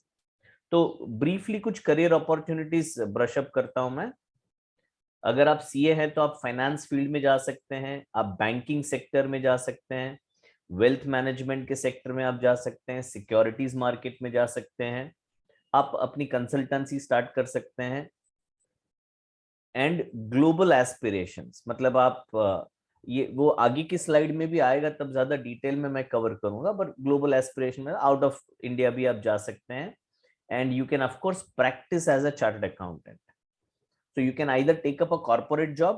ये तीनों में एप्लीकेबल है कि अगर आपको चाहिए तो आप कॉर्पोरेट जॉब ले सकते हैं या किसी भी इंडस्ट्री में, और if you want to be an entrepreneur yourself, you can start your own practice as a CA और सीएमए और सीएस. ये सीएमए की करियर अपॉर्चुनिटीज है. जैसे सर ने बताया, सीएमए में कॉस्ट अकाउंटिंग पे ज्यादा फोकस है, तो मैन्युफैक्चरिंग इंडस्ट्री में स्कोप ज्यादा होता है, अकाउंटिंग में भी होता है. कॉस्ट ऑडिट, उधर फाइनेंशियल ऑडिट होता है, यहाँ पे कॉस्ट ऑडिट होता है.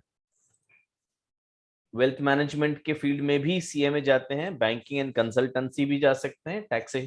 तो सीएमए और सीए काफी ओवरलैपिंग है, वैसे सब्जेक्ट्स भी काफी सिमिलर है. थोड़ा सा जो एक्सपर्ट लेवल ऑफ नॉलेज है वो दोनों सब्जेक्ट, दोनों स्ट्रीम्स में अलग अलग है. And you can also practice as a CMA. CS में you can be a legal expert, you can be a company law expert, you can be an advisor to the board of director. Frankly speaking, if you ask me, I am not very happy with the word secretary, because normally parent को यही लगता है, वो personal secretary का concept दिमाग में होता है ना, कि ये तो secretary का काम करेगा. ऐसा नहीं है. तो as ma'am said, मतलब कंपनी को गाइड करने का बहुत इंपॉर्टेंट काम कंपनी सेक्रेटरी करते हैं. कॉर्पोरेट कम्युनिकेशन हैंडल करते हैं, कंसल्टेंसी एंड फाइनेंस भी सीएस जा सकते हैं. And you can also practice as a company secretary. तो ये सीएस की करियर अपॉर्चुनिटीज है. ये मेरा सबसे फेवरेट स्लाइड है, बीइंग एन एनालिटिकल पर्सन. ये सारे कोर्सेज मैंने यहाँ पे लिखे हैं. बीकॉम अगर करना है तो 3 साल लगेंगे। एडेड अगर बीकॉम करते हैं तो 3 साल का ये investment in course by the institute और बाय द कॉलेज। तो ये कॉस्ट में ना हमने हमारी कॉस्ट कहीं पे भी इंक्लूड नहीं की है, ठीक है ना। तो जैसे हम स्टार्ट में बता रहे थे, सीए 80,000 में हो सकता है, और ये तीनों कोर्सेज में आपको स्टाइपेंड भी मिलता है जो ट्रेनिंग करते हैं, तो एक्चुअली ये कॉस्ट भी 0 हो जाता है।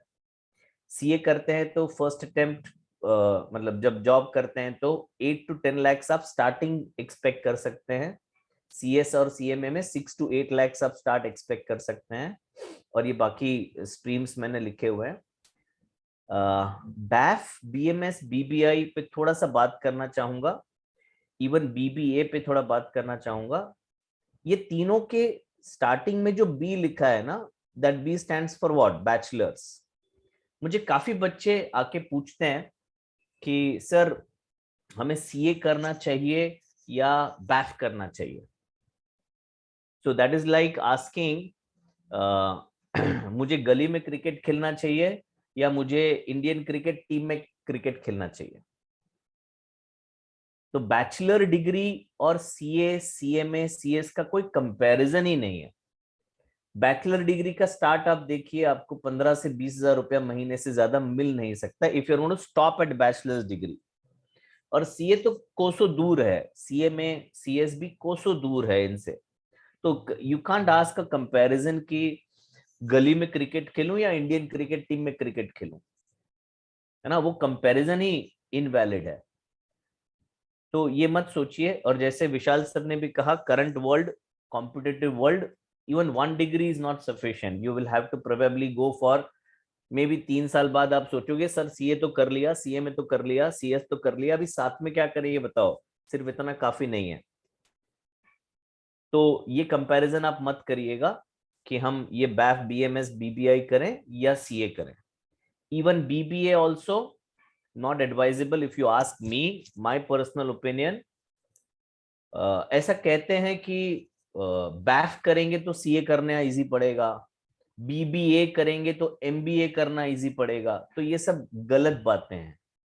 सीए करना है तो सिर्फ बीकॉम करना है, बीकॉम के साथ और कुछ नहीं करना है। आई एम सॉरी, सीए के साथ और कुछ नहीं करना है बीकॉम के अलावा, क्योंकि सीए इटसेल्फ इतना टैक्सिंग है, उतना टाइम आपका लगेगा कि आप उसके साथ और कुछ नहीं करना चाहिए, बीकॉम करना चाहिए, बीकॉम प्लस सीए। बैफ वगैरह कोर्सेज आपको नहीं करने चाहिए सीए अगर आप कर रहे हैं तो, ठीक है। सीए, सीएस, सीए में तीनों में, हाँ, by the way, BCom plus any professional degree. Chat में कुछ क्वेश्चंस आए हैं, I will just take it up.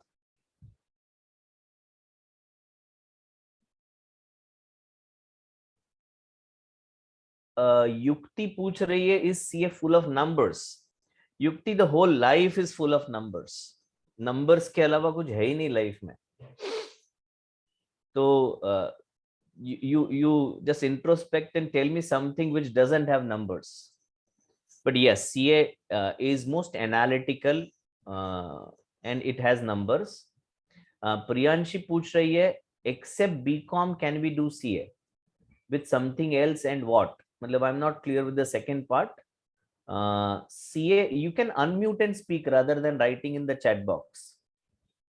Sir, can we do BMS or BBA with CA, right? तो मैंने अभी आपको एक्सप्लेन कर दिया। Priyanshi, which could be much better except BCom? तो अगर आप सीए कर रहे हैं तो आपको बीकॉम ही करना है। ये बैफ, बीएमएस, बीबीआई, आपको बहुत जन मिल जाएंगे ये कहने वाले कि बीकॉम की कोई वैल्यू नहीं है, बैफ, बीएमएस, बीबीआई करिए, that is better than BCom. But if you are doing CA, then you can pursue BCom just for a university degree. And as I said in the beginning, actually अभी तो उसकी भी आवश्यकता नहीं है, but still parents को, student को ये बात हजम नहीं होती है, so I don't advocate that. But अभी तो आप बिना किसी डिग्री के भी सिर्फ सीए कर सकते हैं, सीएस कर सकते हैं, सीएमए कर सकते हैं। बट अगर आपको एक यूनिवर्सिटी डिग्री चाहिए तो बीकॉम आप कर सकते हैं। Yes Vishal sir. Sir, I would like to add that if there are many students, as you said right now, their parents also want कि बाबा graduation तो कम से कम हो जाए, means CS इतना difficult है, तो मैं बहुत सारे students को guide किया हूँ, their financial statements, like their financial condition was not good, तो मैंने उनको बोला कॉलेज में जाके 3 साल वो टाइम वेस्ट करना, उससे बेटर है करस्पॉन्डेंस कोर्स करो इग्नू से, चार्ट और ग्रेजुएशन की डिग्री ले लीजिए और focus on your professional degree, क्योंकि एक बार आप प्रोफेशनल हो गए तो फ्रैंकली स्पीकिंग जब आप जॉब के लिए जाएंगे तो ये नहीं देखेंगे कि आपने कौन से कॉलेज से आपने बीकॉम किया है, बीबीए किया है, बैफ किया है, BMS किया है, वो ये नहीं देखेंगे. They will see the professional degree. The professional degree will count and that will Sarpass all the other degrees. Yes. So if they want to save time, if they want to save money, okay, and focus on their professional degree, so what they can do, the best way is they can take correspondence course, okay, from University of Mumbai, and they can focus on their entire time, money and energy in their professional course, and they can become nice professional in a very short span of time. This is what my experience is. Absolutely yes, sir. Absolutely yes. So that clears that part. As far as BBA, MBA is concerned, I as a commerce student know for a fact कि जब हम commerce में थे तो commerce में से एक भी बंदा MBA नहीं करता था, एक भी बंदा MBA नहीं करता था, सारे इंजीनियर्स करते थे. आजकल कॉमर्स में एंट्री लेने वाले बहुत बच्चे ऐसा सोचते हैं कि हमको MBA करना है, पर MBA का एक पिटफॉल बच्चे समझते नहीं है, जो मैं थोड़ा सा क्लियर करना चाहूंगा. MBA is a very good course, but MBA आप कहाँ से कर रहे हैं वो बहुत मायने रखता है. मैं मेरा बेटे का एग्जांपल दूं. He has cleared his chartered accountancy course in the first attempt and now he's preparing for he's giving मतलब planning for MBA. तो अब नवंबर ने उसने कैट की एग्जाम दी थी, उसको 97.9 परसेंटाइल आए हैं, और उसके बावजूद उसको टॉप इंस्टीट्यूट में से अभी तक कॉल नहीं आया है. 1 महीना होने आया रिजल्ट का. So imagine, I'm not saying that you all can't do, but imagine the amount of efforts that you will put in, you will have to put in to go to a premium institute. And normally मैंने देखा है as a teacher कि MBA करने वाले बच्चे अगर top institute में admission नहीं मिलता है तो जहां मिलता है वहां एडमिशन ले लेते हैं, और फिर उसका स्कोप बहुत रिस्ट्रिक्टेड हो जाता है. आप नोट करिए एक बात को, आप अगर किसी को कहते हैं मैंने MBA किया है तो 110% the next question will be कहां से किया है. मतलब वो पर्सन को आपके MBA की डिग्री से मतलब नहीं है, वो ये पूछ रहा है कि कहां से किया है तो मैं डिसाइड करूं तेरी वैल्यू क्या है. पर आप CA में बोलते हो किसी को तो सामने वाला नहीं पूछेगा कहां से किया है, बिकॉज एक ही इंस्टीट्यूट है इंडिया में, तीनों की इंडिपेंडेंट, तो सबके लिए जो वैल्यू है वो सेम है. If you are a chartered accountant, whether you are in Bombay और whether you are in Chennai. MBA में ऐसा नहीं है. तो बच्चे लोग जहां से सुनते हैं ना वो बहुत जरूरी है कि आप आपकी लाइफ का डिसीजन किसका सुन के लेते हो. कल की बात है, कल एक पेरेंट ने फोन किया था CA फाउंडेशन की इंक्वायरी के लिए, and in a short conversation of 5 minutes she told me at 3 times कि मेरी बेटी ने गलत डिसीजन ले लिया बिकॉज उसने उसकी फ्रेंड की बात सुन ली. Now we are not saying friend की बात मत सुनो, बट डिसाइड करने के लिए जो एक्सपीरियंस लोग हैं उनकी बात सुन के डिसाइड कर सकते हैं. ऑफ कोर्स फ्रेंड जो कर रहे हैं वो कर सकते हैं अगर सब कुछ ठीक समझ में आ रहा है तो, but then otherwise normal case में ये होता है कि फ्रेंड कर रहे हैं तो हम कर रहे हैं और उसके बाद पता चलता है this is not my cup of tea. So ये इन्वेस्टमेंट इन कोर्स है, उसका ये अर्निंग्स है. MBA जो MBA की बात कर रहा था वो कंक्लूड करता हूं. MBA जो इंस्टीट्यूट है, why he is not getting college, because he has only 11 months of experience. ये भी मजे की बात है, अगर उसका 1 महीने का और ज्यादा एक्सपीरियंस होता, work experience after becoming CA, उसको तीनों IIM से कॉल आ सकते थे. Just because he's 1 month less, they don't count मतलब ही is counted as a fresher. अगर उसको 1 साल का एक्सपीरियंस होता या 2 साल का एक्सपीरियंस होता, उसको तीनों टॉप IIM से कॉल आ जाते थे। तो अभी नहीं आ रहा है। मतलब वो जो इंस्टीट्यूट है वो भी चाहती है कि जो बच्चा हमारे यहाँ पे आ रहा है वो रॉ नहीं है, उसने आटे दाल का भाव इंडस्ट्री समझ लिया है, फिर यहाँ पे सीखने के लिए आ रहा है। You will also be amazed to know this, world over MBA वही करते हैं जो ऑलरेडी एक सीनियर पोजीशन पे हैं कंपनी में। तो यानी ग्रेजुएशन करने के बाद, पोस्ट ग्रेजुएशन करने के बाद 2-3 साल जॉब कर रहे हैं, और फिर वो जिस लेवल पे हैं उससे ऊपर जाने के लिए MBA करते हैं। फ्रेश ग्रेजुएट्स MBA करने का ट्रेंड सिर्फ इंडिया में है, और जो कॉमर्स बैकग्राउंड से बच्चे हैं वो लोगों का MBA, अच्छी MBA इंस्टीट्यूट में जाने का स्कोप काफी लिमिटेड होता है, बिकॉज वो इंजीनियर्स को प्रिफर करते हैं। तो ये मेरा थोड़ा सा बायस मैंने आपको बता दिया। अगर आप CS कर रहे हैं तो CS के साथ साथ आप LLB भी चूज कर सकते हैं। Very nice combination. Either after doing CS you can do LLB, or after doing LLB you can do CS, or you can also pursue simultaneously depending on how much efforts you want to put in. तो ये भी बहुत अच्छा option है। CA और CMA भी साथ में किया जा सकता है अगर आपको चाहिए तो, क्योंकि उसमें भी काफी सारे कोर्सेज जो हैं वो सिमिलर हैं। ठीक है, यस विशाल सर। सर आपने ये जो इन्वेस्टमेंट इन कोर्स लिखा है, वहाँ पे मैं एक चीज़ ऐड करवाना चाहूँगा। सर जब भी कोई स्टूडेंट CA, CS या CMA के लिए जाता है, वहाँ की इंस्टीट्यूट आपको बोलते हैं कि दे प्रोवाइड ओरल कोचिंग या कोचिंग करके।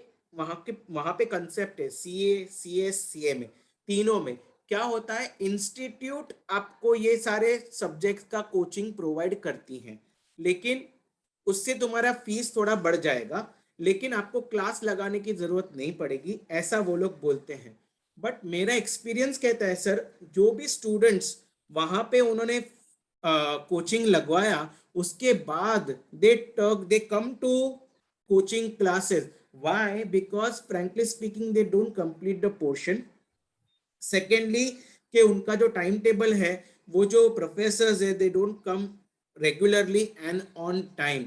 सो पोर्शन खत्म होने का प्रॉपर कोई चांसेस नहीं होता है, and finally student thinks that my money has been wasted. तो वहाँ की जो इंस्टीट्यूट की जो कोचिंग फैसिलिटी है वो थोड़ा सा नहीं, it will not work out. This is what I wanted to highlight. नहीं तो बहुत सारे स्टूडेंट्स उधर भी पैसा डाल देते हैं। Right, sir. Any questions in this slide? Priyanshi, I cannot go back to the entire slide for CA right now. I will share the whole PPT. और ये जो वीडियो है वो भी हमने रिकॉर्ड किया है। I'm going to upload it on YouTube, so you can watch that again बेटा। Okay? युक्ति, आपका एक सवाल है जो आगे की स्लाइड्स में कवर हो जाएगा बेटा।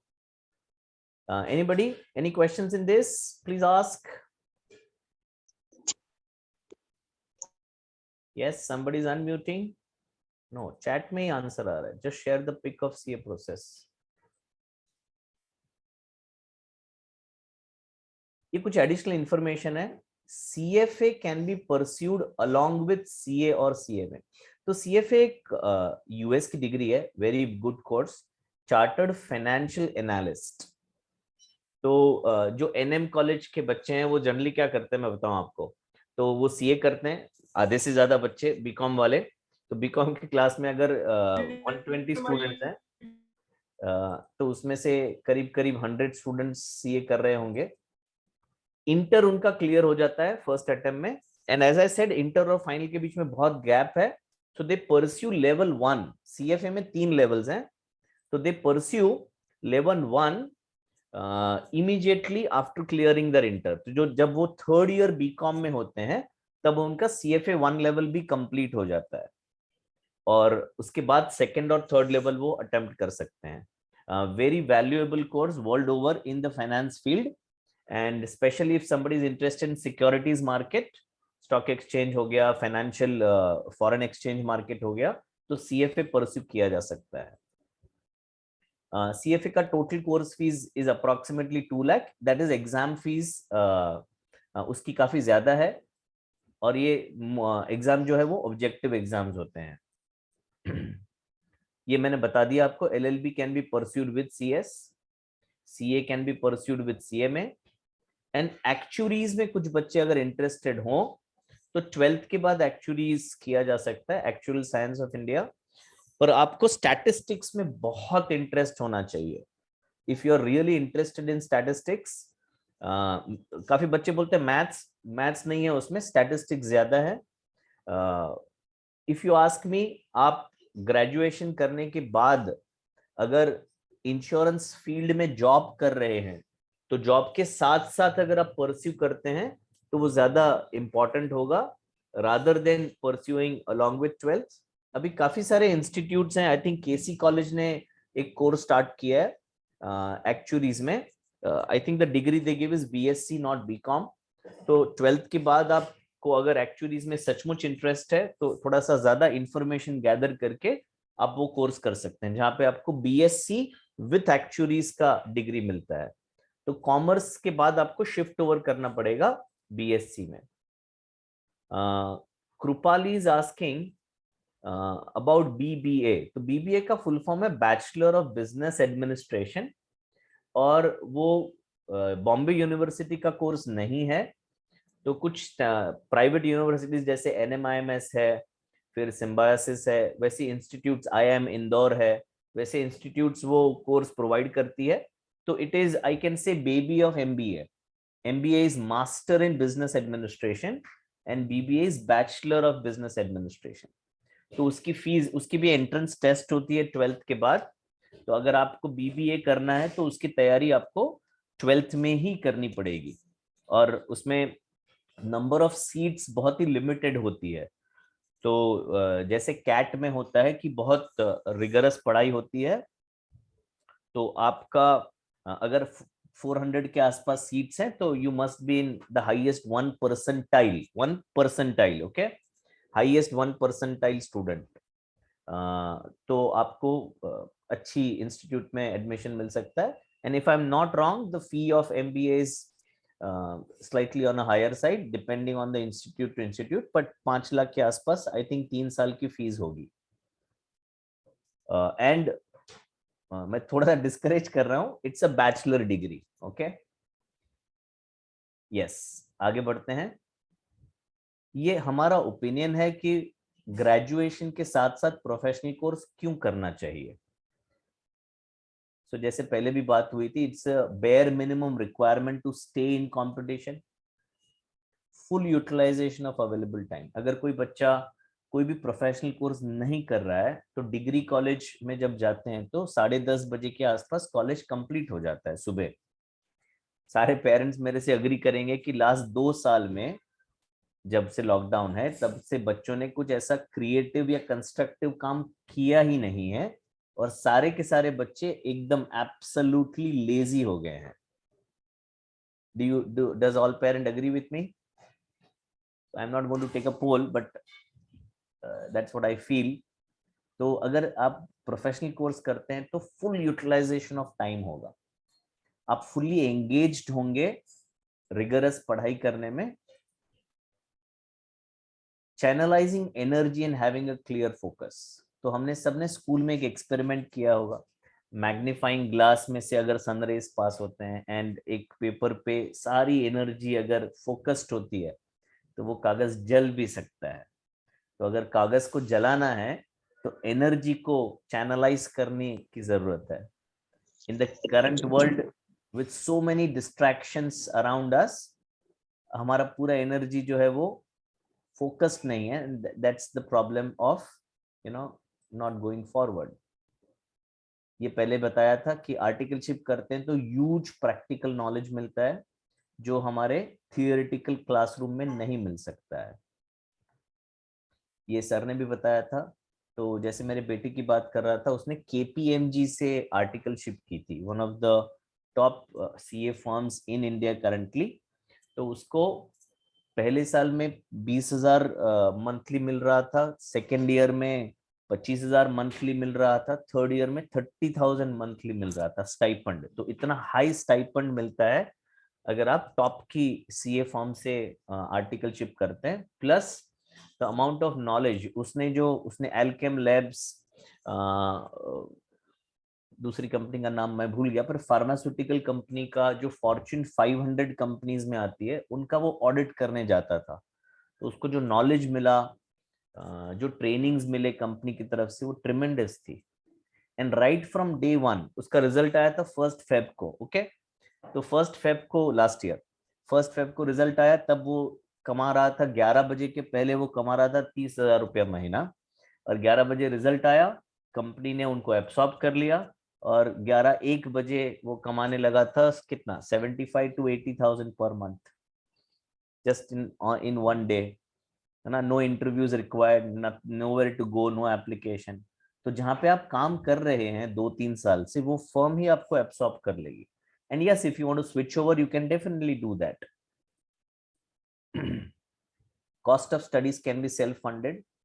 तो आप जो आर्टिकलशिप कर रहे हैं उसी में आपको स्टाइपेंड मिलता है, तो you are as a student, you are not dependent on parent.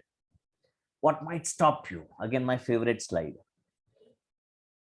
आप बाद में देखते हैं, अभी जल्दी क्या है, इतना क्या घाई है पूरा, अभी तो 10th हुआ है, अभी थोड़ा मजा कर रहे हैं, तो बाद में देखेंगे, अभी जल्दी क्या है, we will not decide right now. Okay, 12th में कितना परसेंटेज आता है देखने के बाद डिसाइड करेंगे। So right now 12th is usually important. ये स्पेशली वो बच्चे के लिए है जो अभी 11th में है, कि 12th बहुत इंपॉर्टेंट है, बोर्ड है, बोर्ड। तो बोर्ड एग्जाम बहुत इंपॉर्टेंट है, फुल्ली कॉन्सेंट्रेट करेंगे, we don't want any diversion. और इसके बावजूद पूरा साल तो पढ़ाई नहीं करेगा, एंड के 2 महीने लगा देंगे। तो हमारा बाय द वे 12th का कोचिंग अक्टूबर में पूरा सिलेबस खत्म कर देते हैं, मैक्सिमम नवंबर। ओके, तो फिर करना क्या है, तो 12th इंपॉर्टेंट है ऐसा बोलने के लिए बोलते हैं, एक्शन में तो एज ए टीचर मुझे नहीं दिखता है कि थ्रू आउट द ईयर लगे हुए हैं, तो ऐसा जरूरी नहीं है। ये मिथ है कि 12th इंपॉर्टेंट है, क्योंकि अगर इतना इंपॉर्टेंट है तो दिन रात लग जाएंगे उसमें, पर ऐसा तो करते नहीं है। तो सिर्फ टाइम प्रोक्रेस्टिनेट करके उसको डीले कर रहे हैं कि 12th के बाद सोचेंगे। नेक्स्ट है ब्यूटीफुल, बच्चे बोलते हैं मुझे कुछ अलग करना है, मतलब जिसको पूछो क्या कर रहे हो तो सीए कर रहा है, सीए में कर रहा है, CA. I don't want to be like anybody, I want to do something different, मुझे कुछ अलग करना है। तो जब मेरे को कोई बच्चा ऐसा बोलता है ना मुझे कुछ अलग करना है, तो मैं बोलता हूँ बेटा एक काम कर, जो जो लोग भी तेरे को लगता है ना सीए करना है, सबको तो रैंक नहीं आता है, तो एक काम करना, तू रैंक लेके आ सीए में ऑल इंडिया, वो अलग होगा कि नहीं होगा। तो फिर वो बच्चा कुछ बोल नहीं सकता बेचारा मेरे सामने। तो अगेन ये एक अपने दिल को मनाने के लिए गालिब ये ख्याल अच्छा है कि हमको कुछ अलग करना है। हाँ, ये भी अभी अभी अभी तो बोर्ड एग्जाम दिया 12th क्या, अभी let's enjoy college, let us decide later, similar to ये point. These are probably the reasons in your mind which might stop you, or you are somebody who wants to get more and more and more and more information but don't decide। तो ऐसा मत करो, हमारा suggestion है कि जितना जल्दी हो सके आप डिसाइड करो। तो आप रजिस्टर कर सकते हो for either of the courses, have a clear goal and focus, start preparing after FYGC rather than waiting for 12th clearance।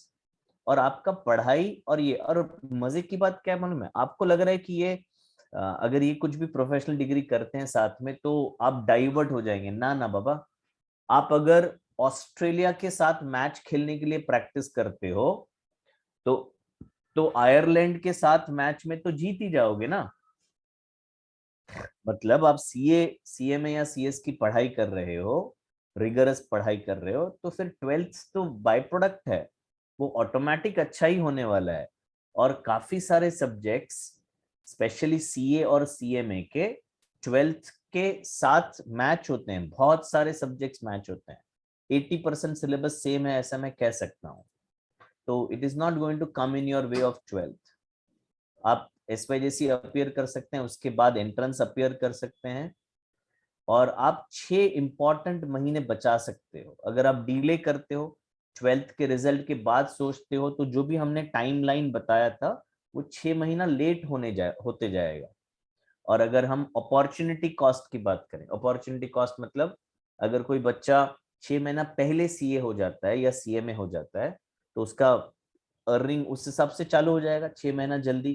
तो 10 लाख अगर पगार पकड़ते हैं 1 साल का तो 5 लाख रुपए का नुकसान हो गया just for delaying the decision.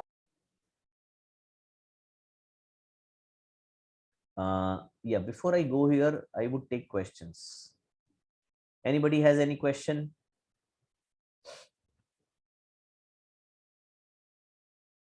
Anybody has any question? So is it a good idea to do a CS and MBA? MBA can be done only after graduation.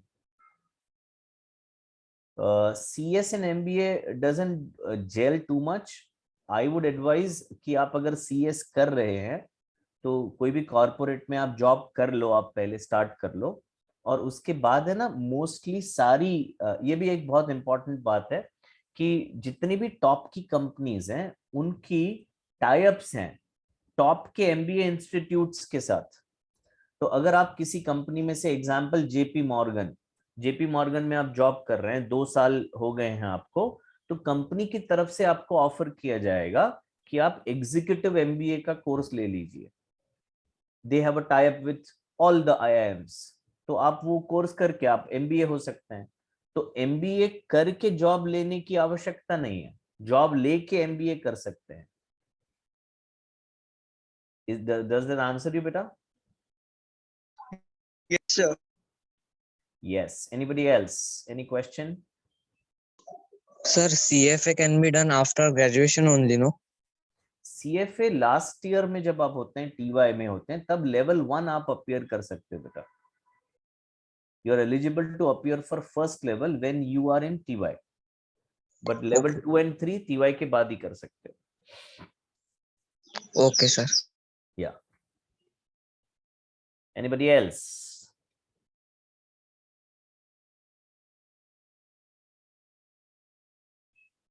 Okay. तो ये थोड़ा सा हमारे क्लासेस के बारे में बता रहे हैं। हमारा ग्रुप ट्यूशन है कांदिवली में, 30 स्टूडेंट्स के ग्रुप में हम पढ़ाते हैं एंड जो टीचर्स को आपने सुना they are also part of our team and सारा सीए हो, सीएमए हो, सीएस हो, completion of syllabus is well planned और हर रोज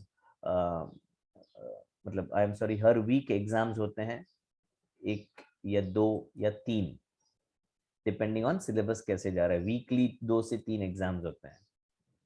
एग्जॉस्टिव प्रैक्टिस होता है सारे क्वेश्चंस का, असाइनमेंट्स दिए जाते हैं। आई वुड से this is more important, regular mentoring. तो जो मैं पेरेंट की बात कर रहा था जिन्होंने कॉल किया, उन्होंने कल ये भी कहा था कि they had joined some classes which I will not name, but उनको वहां पे कुछ ज्वाइन करने के बाद क्या करना है, कैसे करना है, कैसे आगे बढ़ना है, कुछ उनको सपोर्ट वहां से नहीं मिला। दूसरा, again as a teacher and parent I would say, parent को ऐसे लगता है कि कोचिंग क्लासेस में एडमिशन ले लिया तो हमारा काम हो गया। तो ऐसे किसी XYZ कोचिंग में लिया आपने तो वहां से पर्सनल सपोर्ट अगर नहीं मिलेगा तो बच्चा फिर बाद में ना कंफ्यूज हो जाता है। तो हमारे यहाँ पे हम पर्सनल मेंटरिंग करते हैं। जब प्रोफेशनल कोर्सेज आप कर रहे हो तो एवरी 2 to 3 months हम 1-to-1 मेंटरिंग करते हैं बच्चे और फैकल्टीज के साथ, and then we see where they are stuck, what kind of support they need. तो ये बहुत हैंड होल्डिंग बहुत इंपॉर्टेंट है एंड ये पर्सनलाइज प्लान करते हैं हम बच्चों के लिए कि आपको कैसे पढ़ाई करना चाहिए। Becoming a professional is not an end, it is a beginning of a beautiful career lying ahead. So we must set the goals, be the goal, and reach the goal. Any question, anybody? These are the important links of the institute. आप ये websites पे जाएंगे तो वहां से भी आप पूरा prospectus, in fact I will do it for you, मैं तीनों के प्रोस्पेक्टस के PDFs आपको भेजूंगा। ये जो पूरा आज का लेक्चर है और अदर सेमिनार है उसका वीडियो मैं शेयर करूंगा YouTube पे, उसका लिंक आपको भेजूंगा। प्लस जो पीडीएफ जो चार्ट्स बताए थे आपको तीनों के, वो चार्ट्स भी आपको शेयर करेंगे, and will share this prospectus of all the 3 institutes also. Anything else you want to know from us?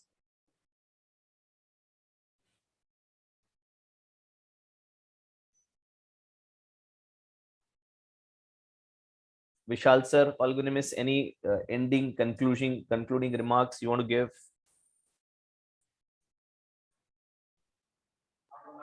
No, sir, you've already added everything. Okay. Yukti, you have a question. Sir, for CA, if we have to learn or want to do a job, so we should prefer India or abroad? ये तो बहुत ही personalized question हो गया बेटा. Whether you want to work in India or whether you want to work abroad, ये absolutely personalized है. As far as opportunities are concerned, if I were to tell you, India में CA के लिए similar kind of opportunities है जैसे abroad में है. तो I would not say much about it, but that's a personal choice बेटा. आशीष मेहता का सवाल है ACCA के बारे में बताइए. Very good question. तो ACCA है ना, एक यूके का बॉडी है जो रिकॉग्नाइज नहीं है इंडिया में. Now ACCA can be an added qualification. I will repeat, ACCA can be an added qualification, not an independent qualification. Simply ACCA will not probably have that much weightage in industry, पर ये तीनों courses जो मैंने बताए वो government recognised courses हैं. वो करने के बाद आप साथ में ACCA कर सकते हो. I would not advise doing BCom plus ACCA because I have seen many students not interested and giving it up in between. और वो थोड़ा costly भी है as far as I know. So ACCA you can pursue after your graduation is over when you are working. वो इतना taxing भी नहीं है, तो आप simultaneously उसको pursue कर सकते हो graduation के बाद.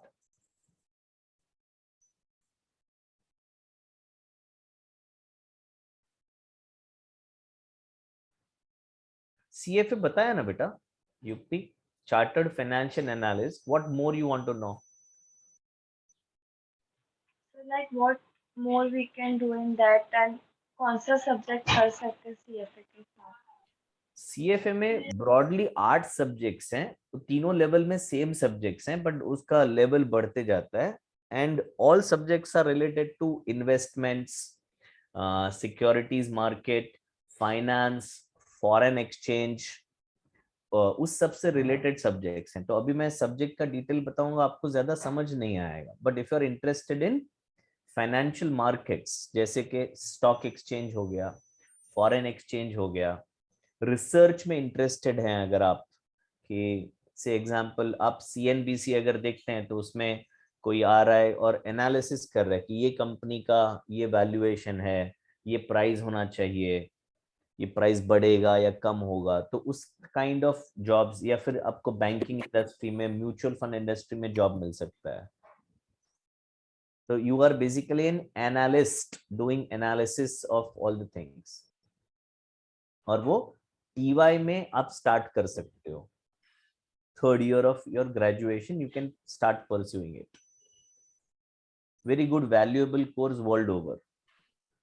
अच्छा, एक बात मैं कहना भूल गया, ये तीनों इंस्टीट्यूट्स के ना वर्ल्ड ओवर बाकी सारे इंस्टीट्यूट्स के साथ टाई अप्स हैं. तो अगर युक्ति, अगर आपको से अब्रॉड जाना है, तो आपने इंडिया से अगर CA किया है, तो इंडिया की CA इंस्टीट्यूट का US की कनाडा की CA इंस्टीट्यूट के साथ टाई अप्स हैं. तो अगर वहां पे आप ब्रिज कोर्स कहते हैं, कुछ सब्जेक्ट्स अपीयर करके आपको वहां की भी डिग्री मिल सकती है.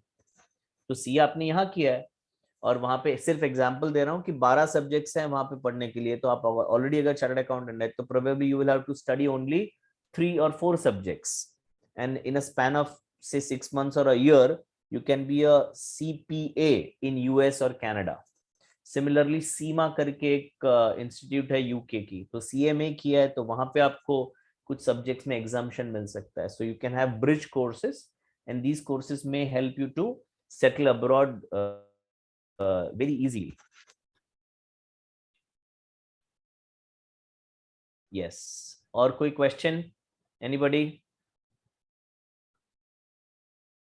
So we thank all of you, all students, as well as we thank our faculties for spending your time and energy and focusing on whether what field you would like to pursue. Thank you so much. If you have any questions, we have our phone numbers. You can definitely get in touch with us and we'll be happy to share the details. Thank you so much. Bye bye. Take care. Have a nice day. Thank you, sir. Thank you, sir. Thank you. Bye bye. Bye Vishal sir and Falguni ma'am. Sir, हाँ बोलो युक्ति. sir, I am a sister, Iti. I have a doubt. Like, sir, after 10th, we have a 1 year gap, like, of vacation we have. Yeah. So, in that, sir, what courses we can do? Like, वो थोड़े gap of time में. 11th. वो gap of time में you should read lot of books. Read lot of books. जो आपका interest का book होगा ना वो books पढ़िए आप. You should learn as much as about Microsoft Office, Word, Excel. जितना आप expert हो सकते हैं उतने आप expert हो जाइए. कोई academic interest वाला कोर्स करने की आवश्यकता नहीं है 10th और 11th के बीच में. वो आप करोगे जो भी स्ट्रीम चूज करोगे. स्किल ओरिएंटेड क्लासेस या कोर्सेज आप कर सकते हो. स्वयं करके एक हमारे गवर्नमेंट ऑफ इंडिया का पोर्टल है. वो पोर्टल पे जाके आप काफी सारे कोर्सेज हैं जो फ्री कोर्सेज अवेलेबल हैं. वो आप कोर्सेज कर सकते हो of your interest.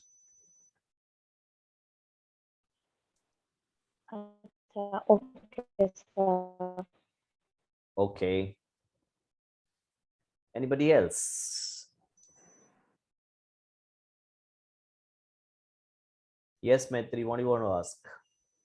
So like like with 12th, if I want to do CMM, so in which institution should I register? So we have written there icmai.in is where you need to register for starting your 12th. Sorry, starting your CMA. तो आपका पहले admission होगा foundation course में. Foundation clear करोगे फिर उसके बाद जो प्रोसेस सर ने बताया इंटर होगा और फिर फाइनल होगा. Okay, sir. यस सर और लाइक मुझे अगर 12th के साथ ही करना है तो मेरा CMA का क्लासेस कब से स्टार्ट होगा? वो डिटेल हम आपसे शेयर करेंगे. But normally what do we do is do it parallelly. मतलब somewhere around October we can start our CMA classes. CA foundation के क्लासेस हम मई से स्टार्ट करते हैं. CMA के हम थोड़ा लेट स्टार्ट करते हैं. बट वो एग्जैक्ट डिटेल मैं आपसे बाद में शेयर करूंगा बेटा. Okay sir, thank you. Yeah welcome. Okay, no more questions. Shall we call it a day? Sir हाँ बोलो अक्षत. सर मैथ्स के फील्ड में मतलब अगर समझो मुझे आगे जाके परस्यू करना है, मतलब जैसे कि टीचिंग फील्ड में जाना है, not in the sense college वगैरह, पर मतलब ऐसे मुझे मैथ्स में आगे जाके कोचिंग क्लासेस वगैरह में या खुद की क्लासेस खोलने में वैसे टाइप में अगर टीचर बनना है तो उसके लिए कौन से कोर्सेज मुझे करने रहेंगे? तो कोचिंग क्लास में टीचर बनने के लिए कोई कोर्स की आवश्यकता नहीं है. आपका इंटरेस्ट काफी है. तो फिर मतलब सर जैसे CA समझो आपने बताया, तो फिर ये CA वाला पढ़ाई मैंने पूरा किया हुआ है और फिर मैथ्स मतलब उसका जितना भी है वो हो गया है, 11th-12th का हो गया है और 8th 9th 10th का हो गया है. तो फिर मतलब they will supposedly just check how much knowledge I have and then they will consult to take me or not. तो टीचिंग के लिए कोई टीचिंग है ना, कोचिंग क्लास के लिए कोई प्रोफेशनल डिग्री की आवश्यकता नहीं. whoever where you are approaching, they will test your knowledge of maths, and they will test how are you communicating with the student, how are you explaining to a student, how much interested you are in teaching. वो सारे factors देख के आपको वो रखेंगे. But you should research more about the industry and then think of having that as a career. Okay, sir.